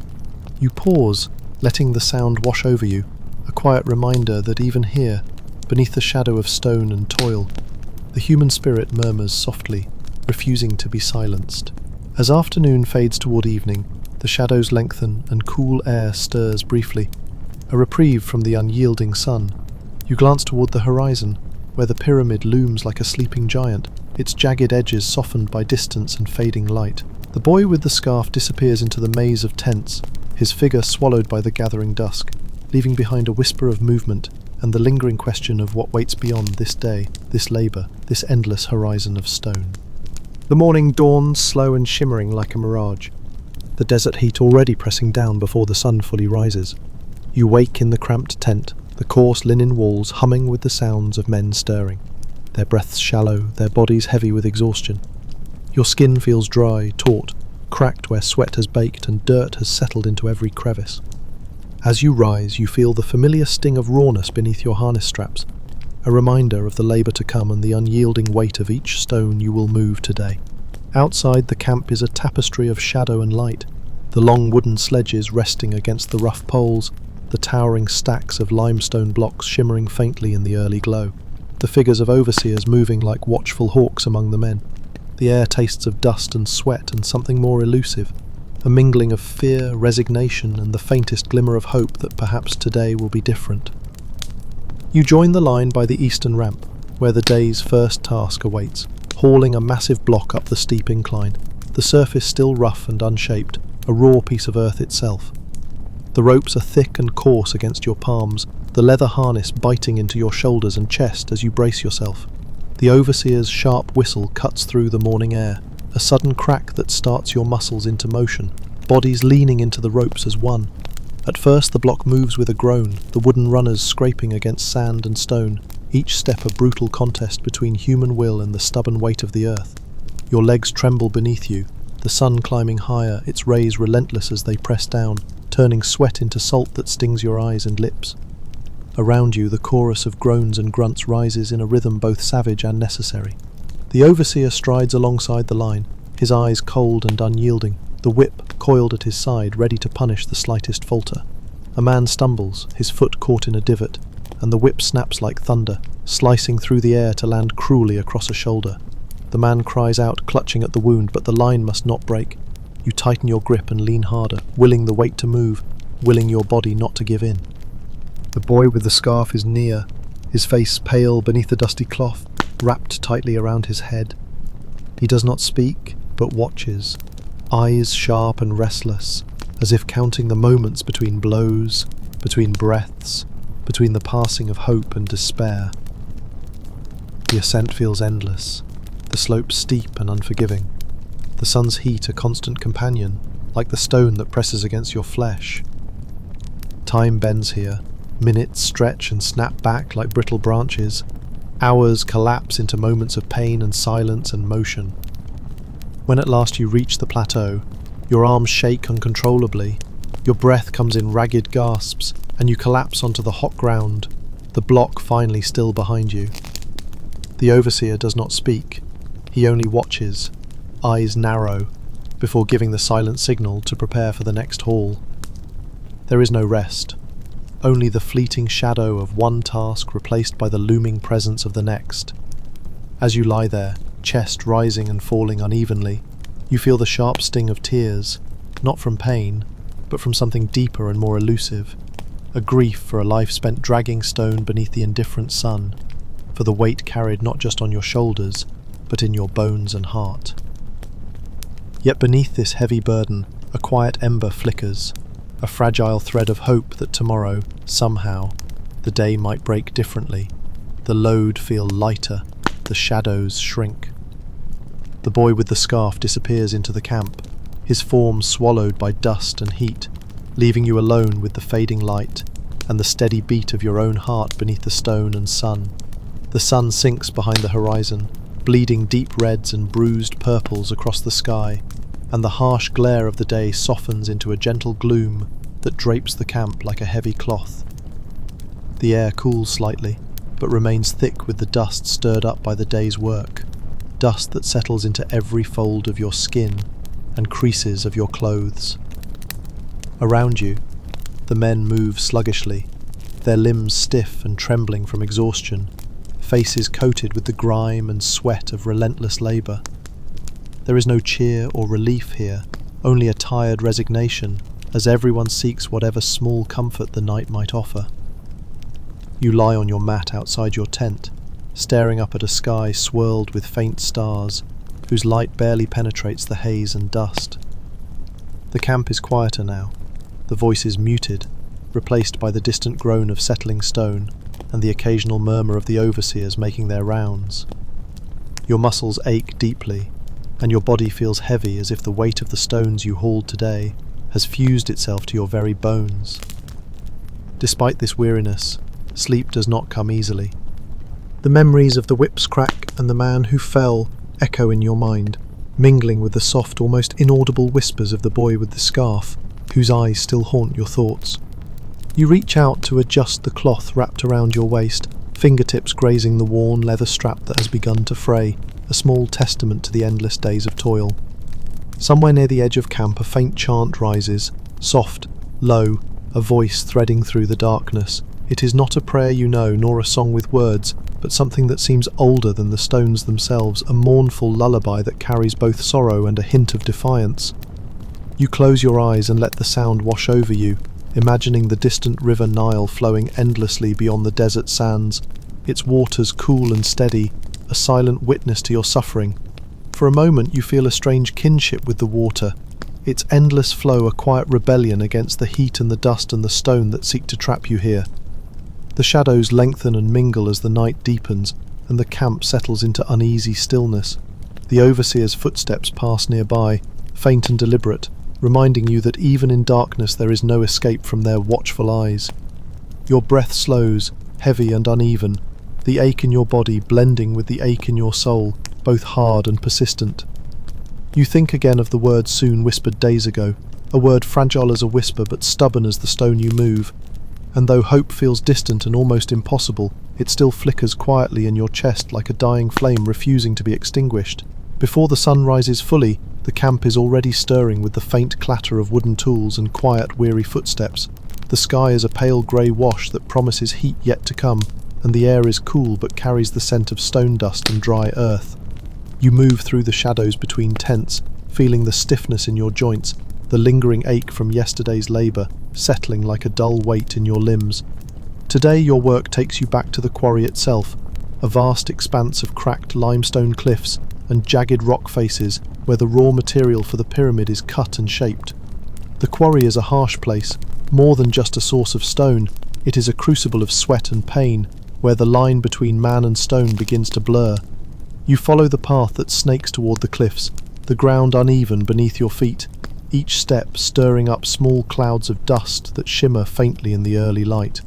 The overseers are already there, their silhouettes sharp against the pale sky, their eyes scanning the workers with cold precision. As you approach the quarry face, the noise grows, a steady chorus of chisels striking stone, the scrape of levers, the dull thud of rocks being hauled and dropped. The air tastes sharp, filled with grit and sweat and something faintly metallic from the tools.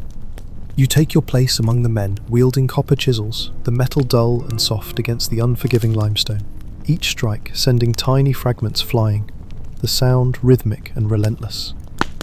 Your hands ache with every blow, fingers blistered and raw, but there is no pause, no rest. Nearby, a man grits his teeth as he chips away at a stubborn vein of rock, sweat pouring down his face, mixing with the dust and grime to form streaks of earth and salt. The overseer's voice cuts through the clamour, sharp and unforgiving, demanding faster work, straighter cuts, fewer mistakes. A shout rises, a cry of pain, and you turn to see a man clutching his arm, a shard of stone embedded deep in his skin. There is no aid, only harsh curses and a command to continue. The quarry seems endless, a place where time is measured only in chips of stone and the slow erosion of hope. The boy with the scarf moves quietly at the edges of the workers, his presence almost ghost-like, eyes bright beneath the cloth, watching the men as if counting their strength, their pain, their will to endure. As the sun climbs higher, the shadows shorten, and the heat presses down like a living thing. Your skin burns under the relentless glare, your breath comes fast and shallow, and your muscles scream with exhaustion. Yet still, you strike stone after stone, shaping the pyramid one block at a time, your hands slowly becoming part of the rock itself. When the overseers call a halt at midday, you stumble back from the quarry face, your body trembling, your clothes soaked in sweat and dust. You sit against a stone slab, the rough surface cold against your back, and watch as the pyramid rises above the camp, its massive bulk both a monument and a prison, an eternal testament to the labour of countless unseen hands. In the stillness, you catch a faint whisper carried on the wind, a word from the boy with the scarf, or maybe from the stones themselves. Soon. And as the sun beats down again, relentless and unforgiving, you hold that word close, fragile as a feather but stubborn as the rock beneath your hands. The heat hangs thick as a veil over the camp when the overseer's whistle pierces the heavy air, sharp and sudden, calling the men to order. Your body trembles with exhaustion, every muscle aching, but you obey without question, moving toward the centre of the worksite where the punishment is meted out. There is no ceremony here, no words of judgment, only the cold presence of the overseer, his eyes like shards of flint, and the leather whip curled tightly in his hand. A man stands trembling beneath the sun, his face streaked with dust and sweat, the faint red marks on his back already blossoming like bruises beneath his linen. You know what mistake brought this, the slow pull of a sledge that lagged behind, a stone dropped, a command ignored. The crowd around watches silently, the fear thick enough to taste. The whip cracks, slicing through the air, a harsh punctuation that rings in your ears and shakes your bones. The man gasps, muscles twitching with the strike, but he holds himself upright, the weight of pain pressed deep into his shoulders like another stone to bear. There is no mercy, no reprieve. The overseer's shadow stretches long over the punished man, a dark silhouette cast by the harsh sun, a reminder that each block laid, each stone moved, comes at a price paid in flesh and spirit. You feel your own breath catch in your throat, a sharp stab of sympathy mingling with the cold edge of fear that the whip's next crack might fall on you, or on the boy with the scarf whose eyes you find watching from a distance, distant and unreadable beneath his faded cloth. As the punishment ends, the overseer's voice breaks the silence, cold and commanding, ordering the men back to their tasks. You move forward, your limbs heavy, but driven by the need to keep working, to keep surviving. The pyramid looms above you, indifferent and eternal, a monument built not just of stone but of pain, punishment, and fragile hope pressed deep into the desert sands. The day stretches on, relentless, and as the sun dips low, you carry with you the shadow of the whip's crack, a weight as heavy as the stones you bear. The sun has finally dipped below the horizon, leaving behind a sky brushed with deep indigos and soft silver stars that seem to pulse faintly in the cool desert night. The camp, once noisy and restless, now breathes quietly under the vast canopy of the heavens. You lie on your rough mat, just outside your tent, muscles still sore from the day's unyielding labour, the ache settling deep into your bones, as a reminder of the stone you have moved and the weight of your existence here. The air is cooler now, carrying the distant murmur of the Nile, its steady current a stark contrast to the hard edges and sharp commands of the day. The boy with the scarf is near, though you cannot see him clearly in the dim light, just a shadow slipping between tents, a fleeting presence that holds your attention like a whispered promise. Your thoughts drift to the small moments of respite hidden among the toil, the cool splash of water on a blistered hand, the brief exchange of a weary smile with a fellow worker, the faint scent of herbs carried on a gentle breeze.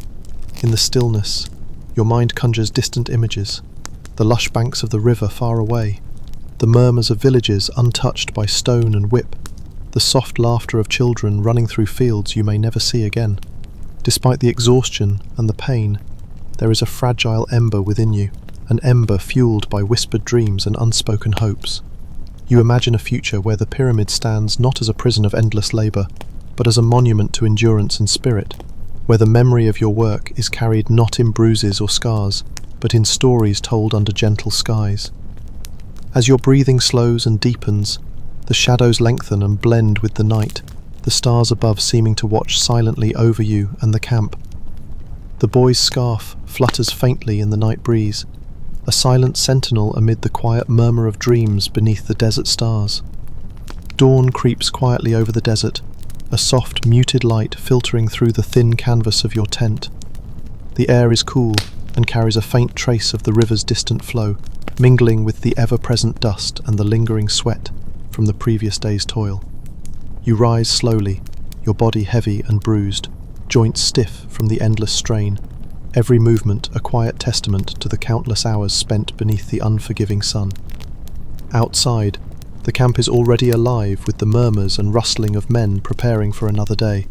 The scent of dried fish and stale bread hangs faintly, mingling with the sharp tang of stone dust that seems to settle in your lungs, your skin, your very breath. Today, your task will be hauling massive limestone blocks from the quarry to the base of the pyramid, an endless procession of weight and sweat, muscle and dust. The path is long and treacherous, uneven ground cracked by the sun's relentless heat, shifting sands that threaten to swallow the sledges whole. As you join the line of men, the leather harness presses into your skin, raw and unforgiving, yet familiar as a second flesh.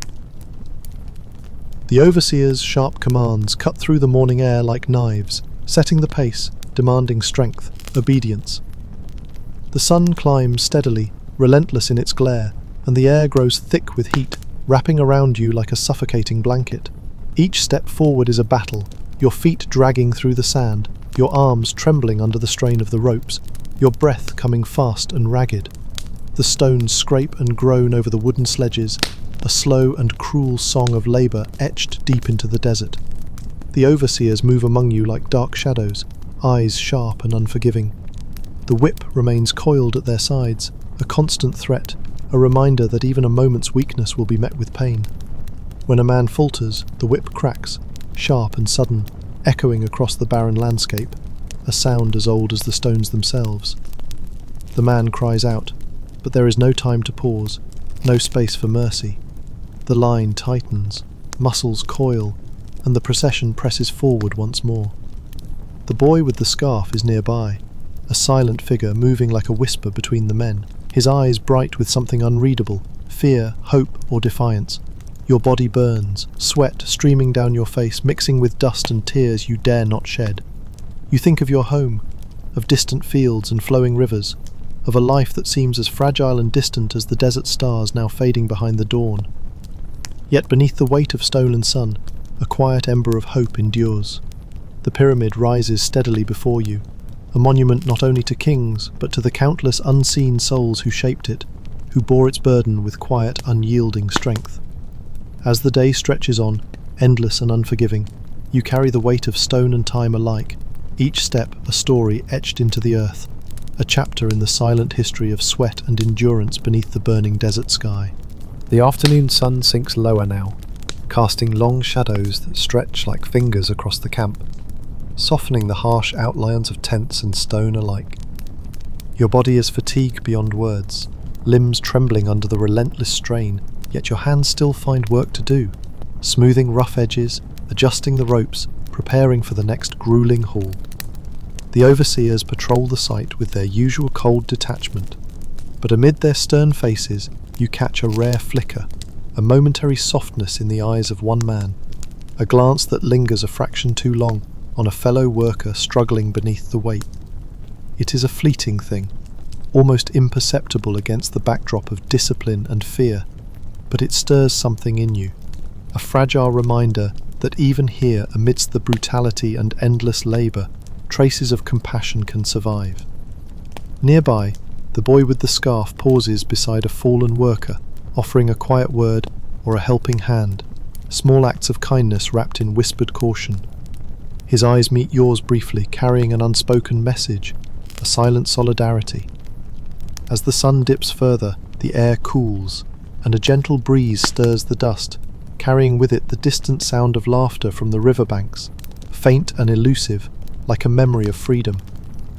You rest for a moment against a block of limestone, feeling its cool surface beneath your palm, and allow yourself to imagine a different life, one where strength is not measured in endurance of pain, but in moments of grace and shared humanity.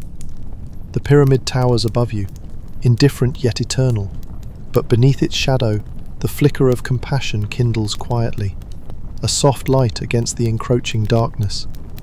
You take a slow breath, steadying yourself for the work still to come, carrying that small, stubborn hope like a shield against the unforgiving desert and the harsh hand of fate. The evening air grows cooler, a soft sigh against the sun-baked earth as shadows deepen and the camp begins to quiet under the fading light. You sit beside a massive block of limestone, its surface rough and grainy beneath your fingertips, each tiny groove and pit a silent witness to the hands that carved it, shaped it, and bore it into place. The stone feels ancient, like a repository of countless stories, each layer holding the weight of voices long silenced but never truly lost. As you trace the rough surface, your mind drifts through these hidden histories. The craftsmen who chipped away with copper tools, the overseers who barked their orders, the men who carried burdens heavier than their own bodies, and the boy with the scarf, whose quiet presence lingers like a shadow at the edges of memory. The pyramid itself seems to breathe with these stories, its massive stones locked in an eternal embrace, standing as a testament not just to power and kingship, but to the countless nameless souls whose sweat and blood built it stone by stone. Around you the campfires flicker, casting dancing light and shadow that mingle with the dust swirling gently in the cooling air. Men gather in small clusters, their voices low and weary, exchanging fragments of tales from their villages, hopes for the future, and memories of lives left behind. Despite the harshness of their days, their stories weave a fragile tapestry of resilience, a silent rebellion against the erasure of their existence. You feel a strange kinship with these unseen narratives, a quiet strength drawn from the knowledge that your toil is part of something greater, even if the price is paid in pain and endurance. As the night deepens, the boy with the scarf slips past, his figure barely more than a whisper in the darkness, leaving behind the faint scent of dust and hope. The pyramid rises above the camp, a silent giant watching over the fragile human stories etched into its stones, holding them close beneath the vast desert sky. Night deepens slowly, folding the camp into a cloak of quiet that feels heavier than the stones you've carried. The air is cool now, carrying whispers of the desert's secrets and the distant murmur of the river. Around you, the men lie restless, their breathing shallow, bodies twitching with memories of the day's relentless labour and the sting of the whip. The silence between them is thick, a shared burden that speaks louder than any words could. You lie awake, staring at the dark canvas above, the stars scattered like shards of broken glass piercing the night. The pyramid looms in the distance, its massive silhouette a shadowed giant against the faint glow of dawn to come. It feels impossibly still, yet alive with the echoes of thousands of voices swallowed beneath its stones. Your muscles ache with the memory of every haul, every strike, every crack of the overseer's whip. The scars beneath your clothes throb faintly, reminders of pain both physical and deeper still. Yet within this weight, a fragile calm settles, a quiet space where the pounding of your heart slows, and your breath finds a steady rhythm. Somewhere nearby, the boy with the scarf shifts in his sleep, a faint flutter of cloth that breaks the silence like a whispered promise. In this fragile night, you carry the weight of stone and silence alike, a heavy burden pressed deep into your bones. And yet, in the stillness, you sense the faintest flicker of something softer, hope, endurance, the quiet strength of countless souls bound by shared suffering and unspoken dreams. The desert holds these stories close, wrapped in shadows and dust, waiting to be carried forward when the dawn finally breaks. The first light creeps slowly across the horizon, a pale wash of pink and grey that softens the harsh edges of the desert landscape but offers no warmth yet. The camp stirs reluctantly, each man moving with the weight of exhaustion clinging to his bones, faces drawn tight with fatigue and quiet despair. You rise with the others, your body aching, every movement a slow negotiation between pain and necessity. Today feels heavier, the air thicker, as if the desert itself is holding its breath, waiting for something that never quite arrives. The overseers circle like vultures, sharp eyes missing nothing, their voices low but filled with the same cold threat as always. There is no mercy here, no reprieve for the weary, only the endless task of dragging stone, carving blocks, and enduring the punishments that come with even the smallest slip. The boy with the scarf is near, a shadow among shadows, his gaze distant and guarded, carrying the weight of a world too cruel for words. You think again of the word whispered days ago, soon, a word fragile as the dawn's first light, but persistent like the desert wind. The day stretches ahead like a vast, unyielding desert itself, filled with toil and pain, and the faintest ember of hope burning deep within. And as you move forward, step by aching step, You carry not just stone, but the fragile dreams of freedom and a life beyond these endless sands. The heat of midday presses down relentlessly, turning the desert into a furnace where every breath feels thick and heavy. Your muscles scream beneath the unyielding weight of the stone blocks, your skin raw from sun and sweat, and the coarse ropes that bind your hands and shoulders. Around you, the murmurs of the men blend into a low hum of exhaustion and silent suffering, each carrying burdens far heavier than the stones they move. The overseers pace with cruel precision, their eyes sharp and unforgiving, their whips coiled and ready like dark snakes waiting to strike. Yet amid this harshness, a subtle, quiet defiance pulses beneath the surface, a shared understanding among the workers that despite the pain, despite the fear, the human spirit endures. The boy with the scarf passes by, a flicker of something unspoken in his gaze, a spark of rebellion tempered by the need to survive. You catch his eyes for a moment, and in that brief connection, a fragile hope takes root, a promise that even in the darkest days, the heart resists and dreams persist. As the sun arcs slowly toward its zenith, your steps grow heavier, but your resolve stiffens, carried on the whispered memories of freedom and the unyielding strength of countless souls who have borne this weight before you.